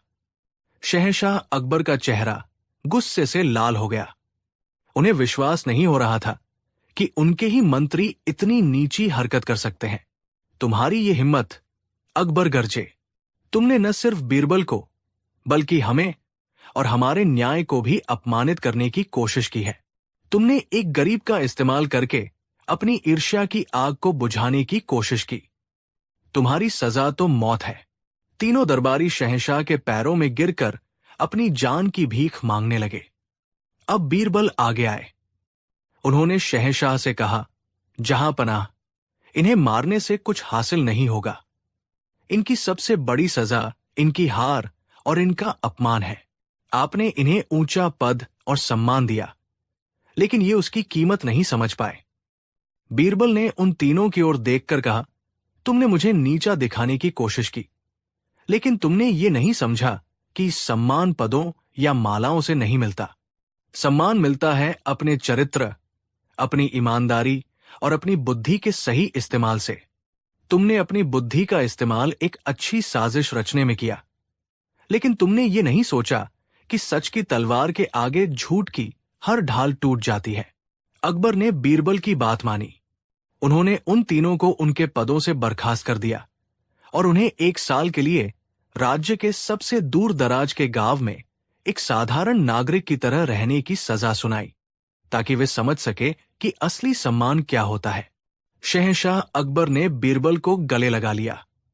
बीरबल, आज तुमने एक बार फिर साबित कर दिया कि तुम्हारी जगह कोई नहीं ले सकता। तुमने न सिर्फ अपनी इज्जत बचाई, बल्कि तुमने हमें यह भी सिखाया कि सबसे बड़े दुश्मन बाहर नहीं, बल्कि हमारे अपने दरबार में ईर्ष्या के रूप में छिपे हो सकते हैं। तुमने अपमान का जवाब अपमान से नहीं, बल्कि अपनी बुद्धि से देकर अपने कद को और भी ऊंचा कर लिया है।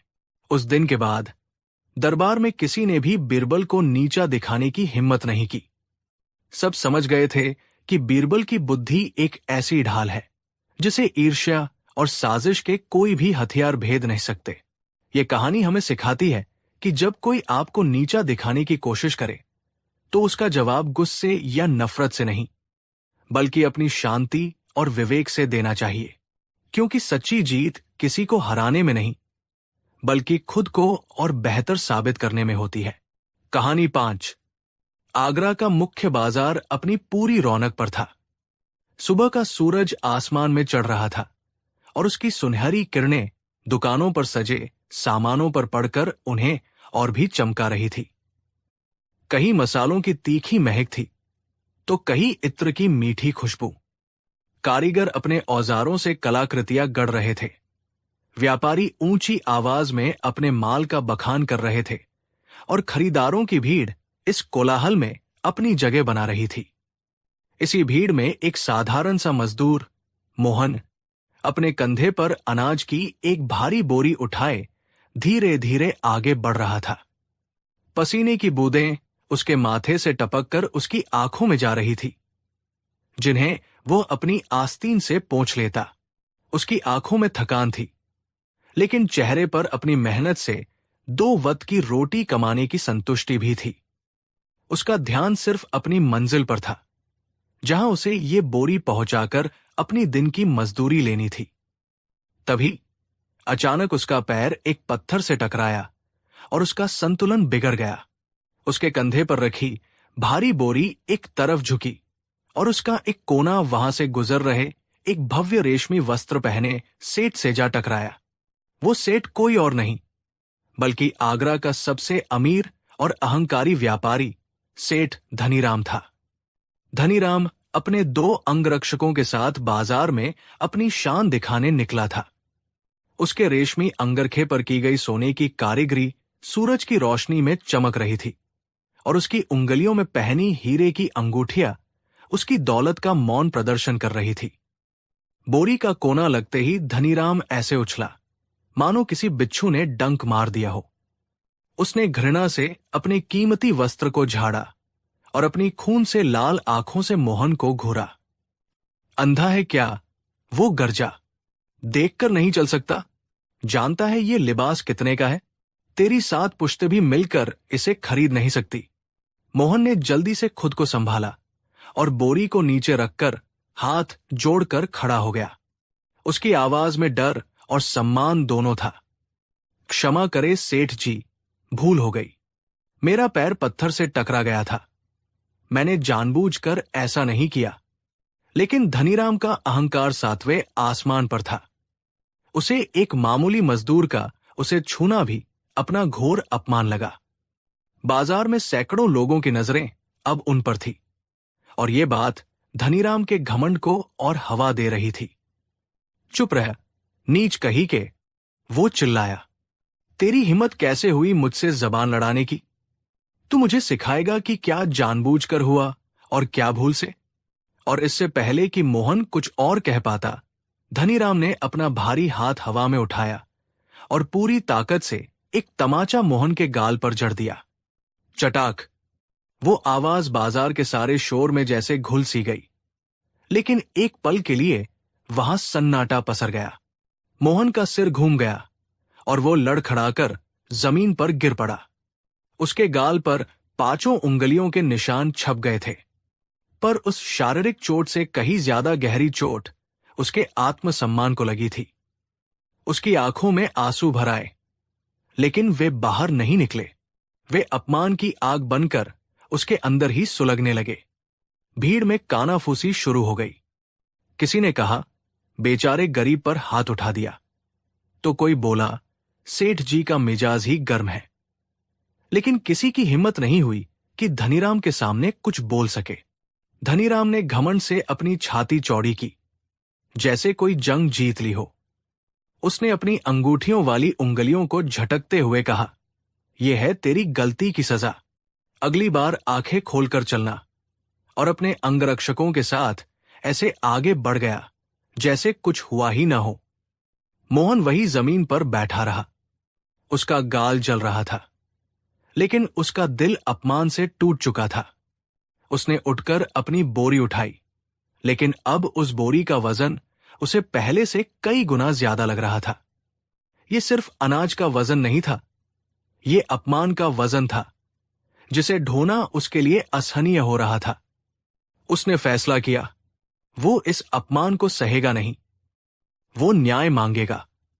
और हिंदुस्तान में न्याय का सबसे बड़ा दरबार था शहंशाह अकबर का दरबार। अगले दिन शहंशाह अकबर का दीवान आम खचाखच भरा हुआ था। साम्राज्य के कोने कोने से लोग अपनी फरियादें लेकर आए थे। अकबर अपने भव्य सिंहासन पर विराजमान थे और उनके नवरत्न अपनी अपनी जगहों पर बैठे थे।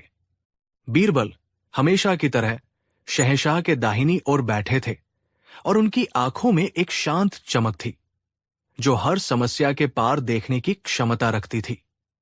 एक एक करके फरियादी आ रहे थे और शहंशाह उनकी समस्याओं का समाधान कर रहे थे। तभी पहरेदारों ने एक साधारण फटे पुराने कपड़ों में लिपटे आदमी को दरबार में पेश किया। वो मोहन था। उसकी आंखों में अभी भी कल के अपमान की पीड़ा थी, लेकिन चेहरे पर न्याय पाने का दृढ़ संकल्प भी था। अकबर ने अपनी दयालु दृष्टि से उसे देखा और पूछा, क्या समस्या है तुम्हारी? निडर होकर कहो। इस दरबार में हर किसी को न्याय मिलता है। मोहन ने झुककर सलाम किया और कांपती हुई आवाज में बोला, जहांपनाह, मैं एक गरीब मजदूर हूं। कल जब मैं बाजार में अपनी मजदूरी करने जा रहा था, तो अनजाने में मुझसे एक भूल हो गई। मेरा अनाज का बोरा शहर के एक बड़े व्यापारी सेठ धनीराम से छू गया। दरबार में बैठे कुछ मंत्री जो धनीराम को जानते थे, वे एक दूसरे को देखने लगे।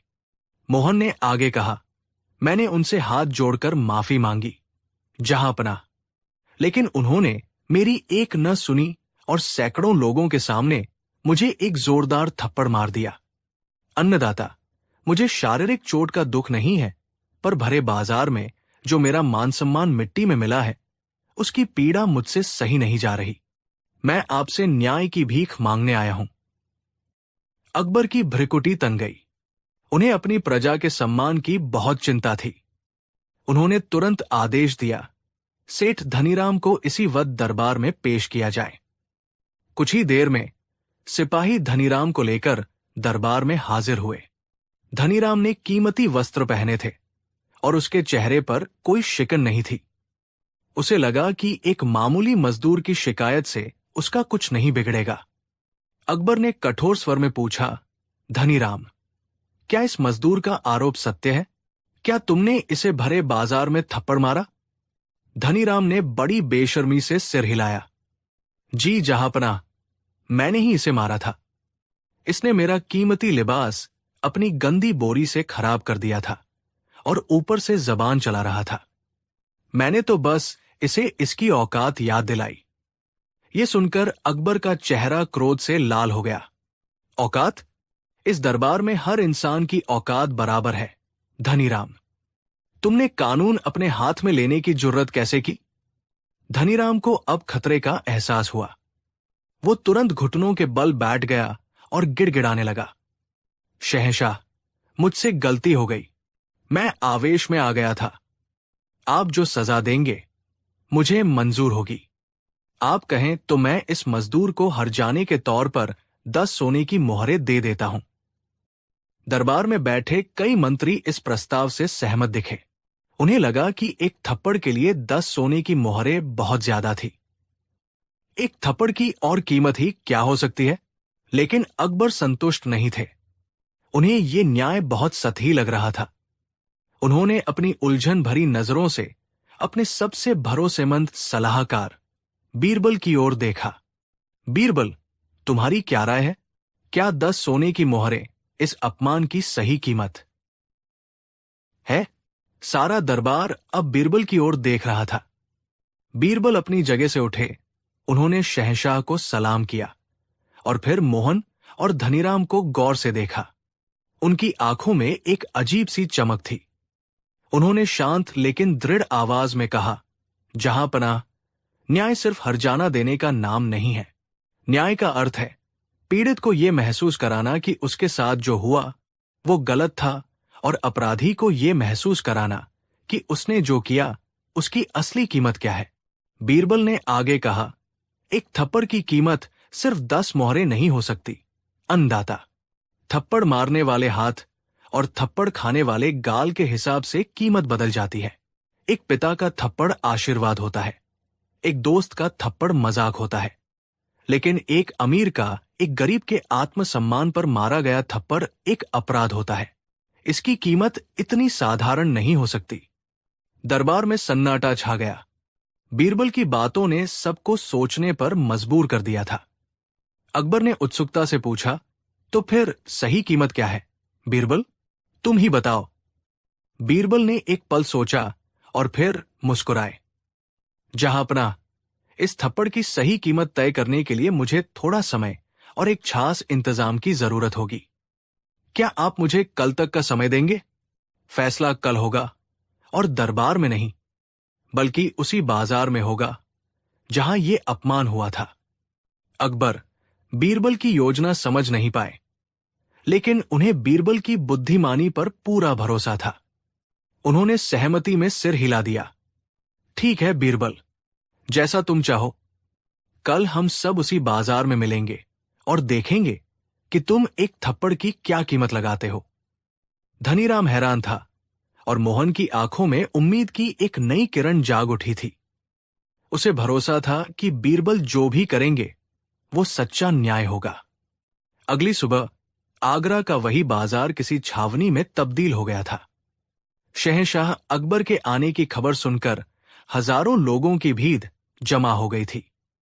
सिपाही भीड़ को नियंत्रित करने की कोशिश कर रहे थे। ठीक उसी जगह जहां कल मोहन को थप्पड़ मारा गया था, शहंशाह के लिए एक मंच तैयार किया गया था। शहंशाह अकबर अपने नवरत्नों के साथ मंच पर विराजमान हुए। सेठ धनीराम और मजदूर मोहन को भी मंच के सामने पेश किया गया। धनीराम का चेहरा चिंता से पीला पड़ गया था, जबकि मोहन शांत खड़ा था। बीरबल ने शहंशाह से इजाजत ली और मंच के बीच में आए। उन्होंने अपने हाथ में एक थैली पकड़ी हुई थी, जिसमें सिक्कों की खनक साफ सुनाई दे रही थी। बीरबल ने धनीराम से कहा, सेठ धनीराम, तुमने कल इस मजदूर को एक थप्पड़ मारा था। आज न्याय का दिन है। फिर वो मोहन की ओर मुड़े और उसे वो थैली देते हुए कहा, मोहन, इस थैली में चांदी के 4,000 सिक्के हैं। ये सुनकर पूरे बाजार में हलचल मच गई। 4,000 सिक्के एक थप्पड़ के लिए। धनीराम की आंखें फटी की फटी रह गई। ये तो उसकी सोच से भी कहीं ज्यादा था। लेकिन बीरबल की बात अभी खत्म नहीं हुई थी। उन्होंने मोहन से कहा, मोहन, न्याय का पहला सिद्धांत है जैसे को तैसा। अब तुम आगे बढ़ो और सेठ धनीराम को ठीक उसी जगह और उतनी ही ताकत से एक थप्पड़ मारो जितनी ताकत से उसने तुम्हें मारा था। यह सुनकर तो जैसे भूचाल आ गया। धनीराम चिल्ला पड़ा, नहीं, ये अन्याय है जहांपना। एक मामूली मजदूर मुझ पर हाथ उठाएगा? ये मेरा घोर अपमान है। मैं शहर का सबसे प्रतिष्ठित व्यापारी हूं। अकबर भी बीरबल के इस फैसले से चौंक गए। उन्होंने पूछा, बीरबल, ये तुम क्या कह रहे हो? ये कैसा न्याय है? बीरबल मुस्कुराए और शहंशाह की ओर देखकर बोले, अन्नदाता, यही तो न्याय की जड़ है। कृपया मुझे अपनी बात पूरी करने दे। फिर वो धनीराम की ओर मुड़े। सेठ जी, आपको एक थप्पड़ खाने में अपना अपमान महसूस हो रहा है ना? आपको लग रहा है कि आपकी प्रतिष्ठा मिट्टी में मिल जाएगी। बस यही एहसास मैं आपको कराना चाहता था। यही वो एहसास है जो कल आपने इस गरीब मोहन को दिया था। इसकी भी अपनी प्रतिष्ठा है, इसका भी अपना आत्मसम्मान है, जिसे आपने अपनी दौलत के अहंकार में कुचल दिया। धनीराम निरुत्तर हो गया। उसके पास कहने को कुछ नहीं था। बीरबल ने मोहन से फिर कहा, मोहन, आगे बढ़ो और अपना बदला पूरा करो। ये शहंशाह का हुक्म है। मोहन धीरे धीरे आगे बढ़ा। उसके हाथ कांप रहे थे। उसने अपना हाथ उठाया। धनीराम ने डर और अपमान से अपनी आंखें बंद कर ली। पूरा बाजार सांस रोके देख रहा था। लेकिन मोहन ने थप्पड़ नहीं मारा। उसने अपना हाथ नीचे कर लिया और बीरबल से कहा, मंत्री जी, मैं इस आदमी को मार नहीं सकता। मेरे मां बाप ने सिखाया है कि बदला लेना कमजोरों का काम है और मैं कमजोर नहीं हूं। अगर मैंने भी इसे थप्पड़ मार दिया तो मुझमें और इसमें क्या फर्क रह जाएगा? मोहन की ये बात सुनकर शहंशाह अकबर की आंखों में उसके लिए सम्मान बढ़ गया। बीरबल के चेहरे पर एक गहरी संतुष्टि की मुस्कान थी। उन्हें पता था कि मोहन ऐसा ही करेगा। बीरबल ने ताली बजाई। शाबाश मोहन, तुमने आज साबित कर दिया कि असली अमीरी धन दौलत की नहीं, बल्कि चरित्र और संस्कारों की होती है। अब बीरबल न्याय के अंतिम चरण पर आए। उन्होंने उस थैली को अपने हाथ में लिया और धनीराम के सामने खड़े हो गए। सेठ धनीराम, बीरबल ने गंभीर स्वर में कहा, अब सुनो एक थप्पड़ की असली कीमत। ये कीमत 4,000 चांदी के सिक्के हैं जो तुम्हें मोहन को देने होंगे। धनीराम ने विरोध करना चाहा, लेकिन मंत्री जी, ये बहुत ज्यादा है। एक थप्पड़ के लिए इतना। बीरबल ने उसकी बात काट दी। चुप रहो सेठ, और सुनो कि ये कीमत क्यों और कैसे तय हुई है, ताकि भविष्य में कोई भी अमीर किसी गरीब पर हाथ उठाने से पहले 1000 बार सोचे। बीरबल ने अपना हिसाब समझाना शुरू किया और पूरा बाजार ध्यान से सुन रहा था। पहला 1000 सिक्का शारीरिक पीड़ा के लिए। बीरबल ने कहा, तुमने उसे मारा, उसे दर्द हुआ। हालांकि ये दर्द कुछ समय में चला जाएगा, लेकिन किसी को शारीरिक कष्ट पहुंचाने का अधिकार तुम्हें किसी ने नहीं दिया। इसलिए 1000 सिक्के उस दर्द के हर जाने के तौर पर। दूसरा 1000 सिक्का सार्वजनिक अपमान के लिए। बीरबल की आवाज और गंभीर हो गई। यह सबसे बड़ा अपराध था। धनीराम, तुमने उसे अकेले में नहीं, बल्कि सैकड़ों लोगों के सामने अपमानित किया। तुमने उसकी इज्जत को सरेआम नीलाम किया। एक इंसान के लिए उसके सम्मान से बढ़कर कुछ नहीं होता। ये 1000 सिक्के उसके टूटे हुए आत्मसम्मान को फिर से जोड़ने के लिए है। तीसरा 1000 सिक्का शक्ति के दुरुपयोग के लिए। बीरबल ने अपनी उंगली धनीराम की ओर उठाते हुए कहा, तुम अमीर हो, शक्तिशाली हो। तुमने अपनी इस ताकत का इस्तेमाल एक कमजोर को दबाने के लिए किया। ये एक बहुत खतरनाक मिसाल है। अगर तुम्हें सजा न मिली तो राज्य के हर अमीर को यह लगेगा कि वो किसी भी गरीब का अपमान कर सकता है। ये 1000 सिक्के इस बात की सजा है कि तुमने अपनी सामाजिक हैसियत का गलत इस्तेमाल किया और समाज में एक बुरा उदाहरण पेश किया। बाजार में खड़ी भीड़ बीरबल के विश्लेषण को सुनकर हैरान थी। उन्होंने न्याय को इस तरह से पहले कभी नहीं देखा था। अब बीरबल ने अपनी बात पूरी की और आखिरी 1000 सिक्का शहंशाह के कीमती वत को बर्बाद करने के लिए। यह सुनकर अकबर भी मुस्कुरा दिए।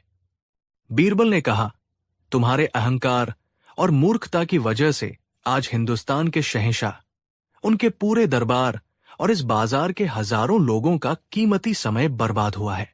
यह समय राज्य के दूसरे जरूरी कामों में लग सकता था। इसलिए ये आखिरी 1000 सिक्का उस बर्बाद हुए समय की कीमत है। कुल हुए 4000 चांदी के सिक्के। अब बिना किसी बहस के ये रकम मोहन को सौंप दो। बीरबल ने अपना फैसला सुनाया। धनीराम का सिर शर्म से झुक गया था। उसे अपनी गलती का एहसास हो चुका था। उसने कांपते हाथों से अपने मुनीम को इशारा किया। तुरंत 4000 चांदी के सिक्कों की व्यवस्था की गई और वह थैली मोहन को सौंप दी गई। मोहन ने थैली ली, लेकिन उसमें से केवल एक सिक्का निकाला और बाकी थैली बीरबल को लौटाते हुए कहा, मंत्री जी, मुझे बस मेरे न्याय की कीमत चाहिए थी, दौलत की नहीं। ये एक सिक्का मैं अपनी मेहनत के प्रतीक के रूप में रखूंगा। बाकी की ये रकम आप राजकोष में जमा कर दें या किसी जरूरतमंद की मदद में लगा दें। मोहन की इस महानता ने सबका दिल जीत लिया। शहंशाह अकबर अपने सिंहासन से उठे और मोहन के कंधे पर हाथ रखकर बोले, आज तुमने साबित कर दिया मोहन कि इंसान अपने कर्मों से बड़ा होता है, कपड़ों या दौलत से नहीं। आज से तुम शाही बाग के मुख्य माली नियुक्त किए जाते हो। तुम्हारी ईमानदारी और स्वाभिमान ही तुम्हारी सबसे बड़ी दौलत है। उन्होंने बीरबल की ओर देखकर कहा, शाबाश बीरबल, तुमने एक बार फिर साबित कर दिया कि न्याय की तराजू पर दौलत या ताकत नहीं, बल्कि इंसानियत का वजन तौला जाना चाहिए। तुमने एक थप्पड़ की कीमत नहीं, बल्कि एक इंसान के सम्मान की कीमत तय की है। उस दिन के बाद आगरा में किसी अमीर ने किसी गरीब पर हाथ उठाने की हिम्मत नहीं की, क्योंकि सबको पता चल गया था कि अकबर के राज में, बीरबल के न्याय में एक थप्पड़ की कीमत बहुत भारी हो सकती है। यह कहानी हमें याद दिलाती है कि चोट का घाव तो भर जाता है, लेकिन अपमान का घाव केवल न्याय के मरहम से ही भरता है। और सच्चा न्याय वही है जो कमजोर को ताकत और अहंकारी को सबक दे। कहानी 6। उस दिन दीवान-ए-ताश में एक अलग ही रौनक थी। फारस के शाह के सबसे खास राजदूत मिर्जा जरदौन अपने लावलश्कर के साथ शहंशाह अकबर के सामने पेश हुए थे। जरदौन न केवल एक कुशल राजनीतिज्ञ था, बल्कि उसे अपनी और अपने देश की कला और विज्ञान पर बहुत घमंड भी था। उसका कद लंबा, दाढ़ी करीने से तराशी हुई और आंखों में बुद्धिमानी के साथ साथ एक सूक्ष्म अहंकार की चमक भी थी। उसने झुककर शहंशाह को सलाम किया और फारस के शाह का दोस्ती भरा खत पेश किया। अकबर ने गर्मजोशी से उसका स्वागत किया। रिवाज के अनुसार जरदौन ने अपने साथ लाए कीमती तोहफे पेश किए। फारस के बेहतरीन कालीन, जिनकी कारीगरी देखकर आंखें चौंधिया जाती थी। दमिश्क की तलवारें, जिनकी धार पानी को भी काट दे, और सोने के बर्तनों में भरे बेशकीमती मोती और जवाहरात। अकबर तोहफों से प्रसन्न हुए। उन्होंने कहा, राजदूत जरदौन, आपके शाह ने ये कीमती तोहफे भेजकर हमारी दोस्ती को और भी मजबूत कर दिया है। हमें यकीन है कि हिंदुस्तान और फारस की ये दोस्ती सदियों तक कायम रहेगी। जरदौन ने एक रहस्यमयी मुस्कान के साथ सिर झुकाया। जहांपनाह, ये तो कुछ भी नहीं। मेरे शाह का मानना है कि असली दौलत सोना चांदी नहीं, बल्कि हुनर और ज्ञान होता है, और हमारे मुल्क के कारीगरों का हुनर आज दुनिया में बेजोड़ है। वे ऐसी चीजें बना सकते हैं जिनमें जान न होते हुए भी वे जिंदा होने का भ्रम पैदा कर दें। दरबार में बैठे सभी मंत्री और दरबारी उसकी बात ध्यान से सुन रहे थे। बीरबल, जो अकबर के पास ही बैठे थे, जरदौन की आंखों में छिपे अहंकार को पढ़ चुके थे। वो समझ गए थे कि ये सिर्फ तारीफ नहीं, बल्कि किसी आने वाली चुनौती की भूमिका है। जरदौन ने अपने सेवकों को इशारा किया। 2 सेवक एक बड़े से संदूक को दरबार के बीचों बीच ले आए, जिसे मखमल के पर्दे से ढका गया था। जरदौन ने अपनी आवाज में एक नाटकीयता लाते हुए कहा, आलमपना, मैं आपके सम्मान में और आपके दरबार के ज्ञानियों की परीक्षा के लिए अपने साथ फारस की कला का एक नायाब नमूना लाया हूं। ये कहकर उसने पर्दा हटा दिया। पर्दा हटते ही पूरा दरबार एक पल के लिए सन्न रह गया। संदूक के ऊपर 2 इंसान बैठे थे। वे हूबहू एक जैसे थे। एक ही कद, एक ही चेहरा, एक जैसी पोशाक और एक जैसे ही हाव भाव। दोनों पद्मासन की मुद्रा में आंखें बंद करके ऐसे बैठे थे जैसे गहरे ध्यान में लीन हो। उनकी त्वचा का रंग, उनके बालों की लटें, यहां तक कि उनके नाखूनों की चमक भी एक समान थी। उन्हें देखकर कोई कह ही नहीं सकता था कि उनमें कोई अंतर है। दरबार में कानाफूसी शुरू हो गई। ये जुड़वा है क्या? एक ने कहा। नहीं, ये तो किसी मूर्ति की तरह लग रहे हैं। दूसरे ने कहा। जरदौन ने इस सनसनी का पूरा मजा लेते हुए अपनी चुनौती पेश की। जहांपनाह, वो बोला, आपके सामने बैठे इन 2 लोगों में से एक जिंदा इंसान है जो ध्यान की कला में पारंगत है, और दूसरा मोम का एक पुतला है जिसे हमारे कारीगरों ने महीनों की मेहनत से बनाया है। ये पुतला इतना सजीव है कि इसे देखकर बड़े बड़े धोखे खा जाते हैं। अब दरबार में सन्नाटा पसर गया। जरदौन ने अपनी चुनौती की शर्तें रखीं।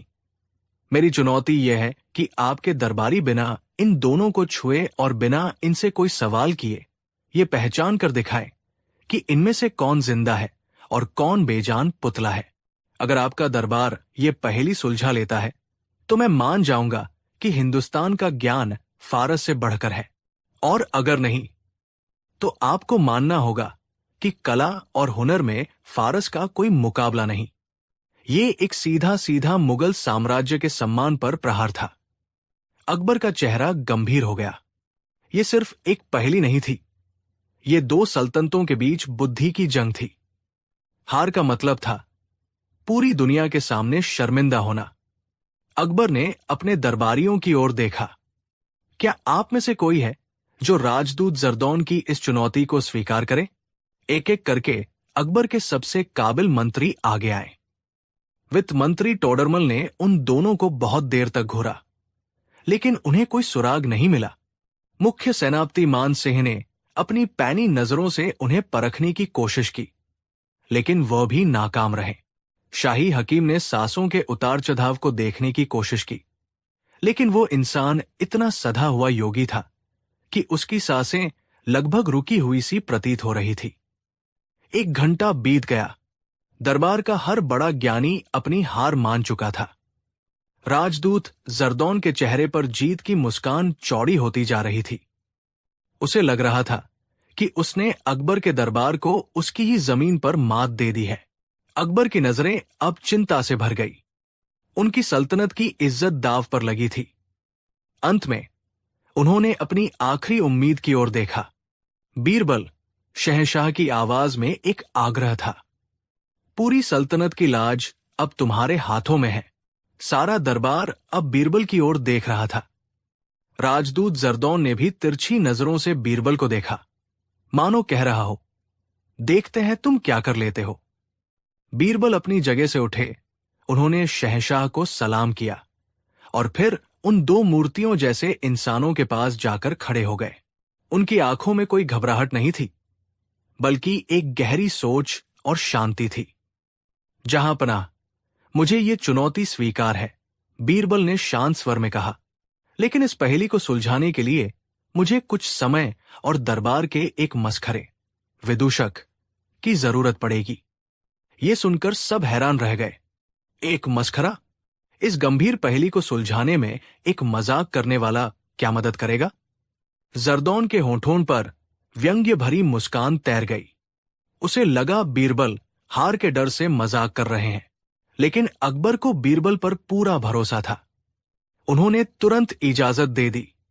तुम्हें जो चाहिए मिलेगा बीरबल, पर याद रहे ये सिर्फ एक पहेली नहीं, हमारे साम्राज्य की प्रतिष्ठा का सवाल है। बीरबल के आदेश पर दरबार के सबसे मशहूर मसखरे मुस्तकीम को बुलाया गया। मुस्तकीम अपने मजाकिया अंदाज और हाजिर जवाबी के लिए जाना जाता था। वो समझ नहीं पा रहा था कि इतने गंभीर माहौल में उसे क्यों बुलाया गया है। बीरबल ने मुस्तकीम को एक तरफ ले जाकर उसके कान में कुछ कहा। मुस्तकीम की आंखें आश्चर्य से फैल गई, लेकिन उसने सिर हिलाकर सहमति दे दी। अब बीरबल उन दोनों आकृतियों के सामने आकर खड़े हो गए। उन्होंने राजदूत जरदौन से पूछा, राजदूत महोदय, क्या ये सच है कि इनमें से जो जिंदा इंसान है वो ध्यान और योग में इतना माहिर है कि वो बिना हिले डुले घंटों तक बैठ सकता है? जरदौन ने घमंड से कहा, बिल्कुल। उसे खास तौर पर इसी के लिए प्रशिक्षित किया गया है। दुनिया की कोई भी ताकत उसे विचलित नहीं कर सकती। बहुत खूब, बीरबल मुस्कुराए। तो चलिए परीक्षा शुरू करते हैं। बीरबल ने मुस्तकीम को इशारा किया। मुस्तकीम उन दोनों के सामने आया और अपनी कला का प्रदर्शन शुरू कर दिया। उसने एक के बाद एक कई मजेदार चुटकुले सुनाए। उसने ऐसी ऐसी हरकतें की कि दरबार में बैठे गंभीर से गंभीर मंत्री भी अपनी हंसी नहीं रोक पाए। पूरा दरबार ठहाकों से गूंज रहा था, लेकिन वे दोनों आकृतियां जस की तस बैठी रही। उनके चेहरे पर कोई भाव नहीं आया, कोई मुस्कुराहट नहीं, कोई हरकत नहीं। जरदौन की छाती गर्व से और फूल गई। उसने मन ही मन सोचा, मैंने कहा था ना, इसे कोई विचलित नहीं कर सकता। दरबारियों की उम्मीदें टूटने लगी। उन्हें लगा कि बीरबल का ये तरीका भी फेल हो गया, लेकिन बीरबल के चेहरे पर अभी भी वही शांत मुस्कान थी। उन्होंने मुस्तकीम को रुकने का इशारा किया। फिर बीरबल ने एक दरबान को बुलाया और उससे शाही बाट से एक फूल की पंखुड़ी लाने को कहा। दरबान तुरंत एक नाजुक सी गुलाब की पंखुड़ी ले आया।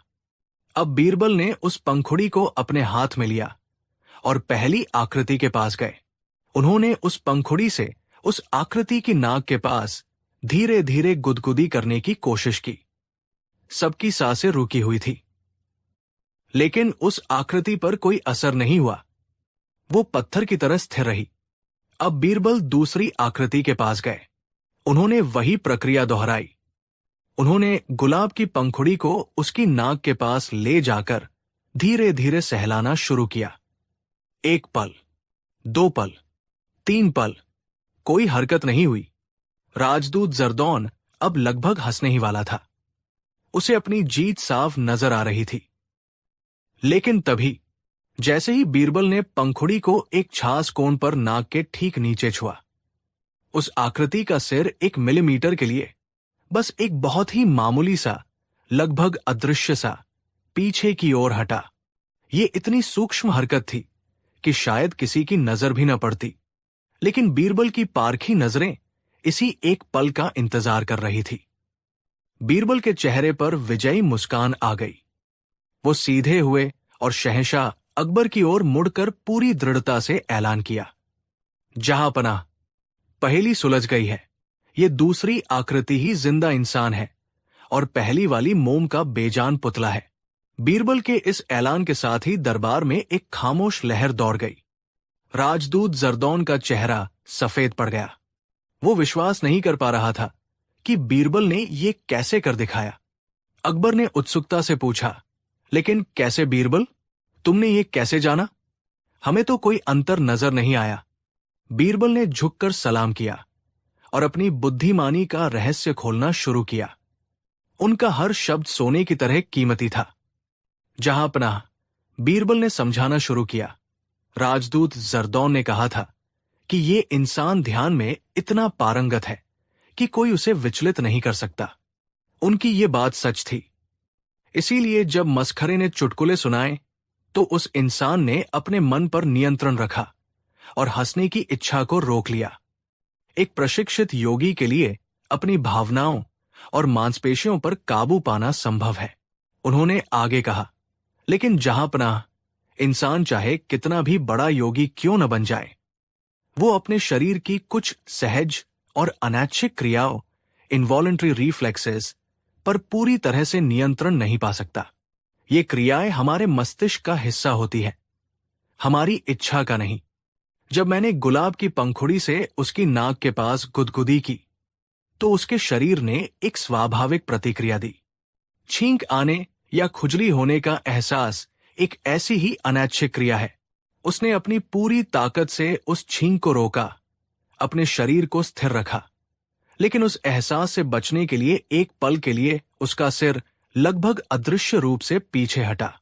उसका मन तो नियंत्रण में था, पर उसका शरीर नहीं। एक बेजान पुतला ऐसा कभी नहीं कर सकता, क्योंकि उसमें जीवन की ये स्वाभाविक प्रतिक्रिया होती ही नहीं। बीरबल ने अपनी बात समाप्त करते हुए कहा, कला चाहे कितनी भी उत्तम क्यों न हो, जहांपनाह, वो जीवन का भ्रम पैदा कर सकती है, लेकिन जीवन की नकल नहीं कर सकती। जीवन की असली पहचान उसकी प्रतिक्रिया में छिपी है, स्थिरता में नहीं।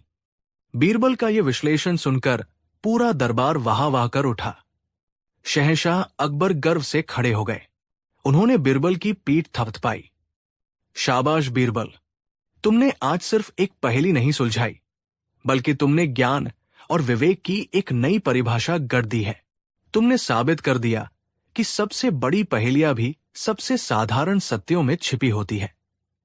बस उन्हें देखने के लिए पारखी नजर चाहिए। राजदूत जरदौन का सिर शर्म से झुक गया था। वो आगे बढ़ा और उसने बीरबल के सामने अपना सिर झुका दिया। मैं अपनी हार स्वीकार करता हूं, मंत्री बीरबल। हमारे कारीगर बेजान चीजों को जिंदा जैसा बना सकते हैं, लेकिन आप तो जिंदा और बेजान के बीच के उस महीन धागे को भी देख सकते हैं, जिसे कोई नहीं देख सकता। आपका ज्ञान सचमुच अतुलनीय है। मैं शहंशाह अकबर और पूरे हिंदुस्तान से अपने अहंकार के लिए माफी मांगता हूं। अकबर ने उदारता दिखाते हुए उसे माफ कर दिया और कहा, ज्ञान किसी एक देश की जागीर नहीं होता राजदूत। हमें एक दूसरे के हुनर का सम्मान करना चाहिए, मुकाबला नहीं। उस दिन के बाद फारस और हिंदुस्तान की दोस्ती और भी गहरी हो गई। ये कहानी हमें सिखाती है कि दुनिया की सबसे जटिल समस्याओं का हल अक्सर सबसे सरल सिद्धांतों में छिपा होता है। बीरबल ने साबित कर दिया कि सच्ची बुद्धिमानी केवल किताबी ज्ञान में नहीं, बल्कि जीवन, प्रकृति और इंसान के व्यवहार की गहरी समझ में निहित है। उन्होंने दिखाया कि आंखें जो नहीं देख पाती, उसे एक तेज दिमाग और गहरी अवलोकन शक्ति देख सकती है। एक विदेशी राजदूत की चुनौती तो टूट गई, लेकिन बीरबल की बुद्धिमानी का परचम हमेशा के लिए और ऊंचा लहरा गया।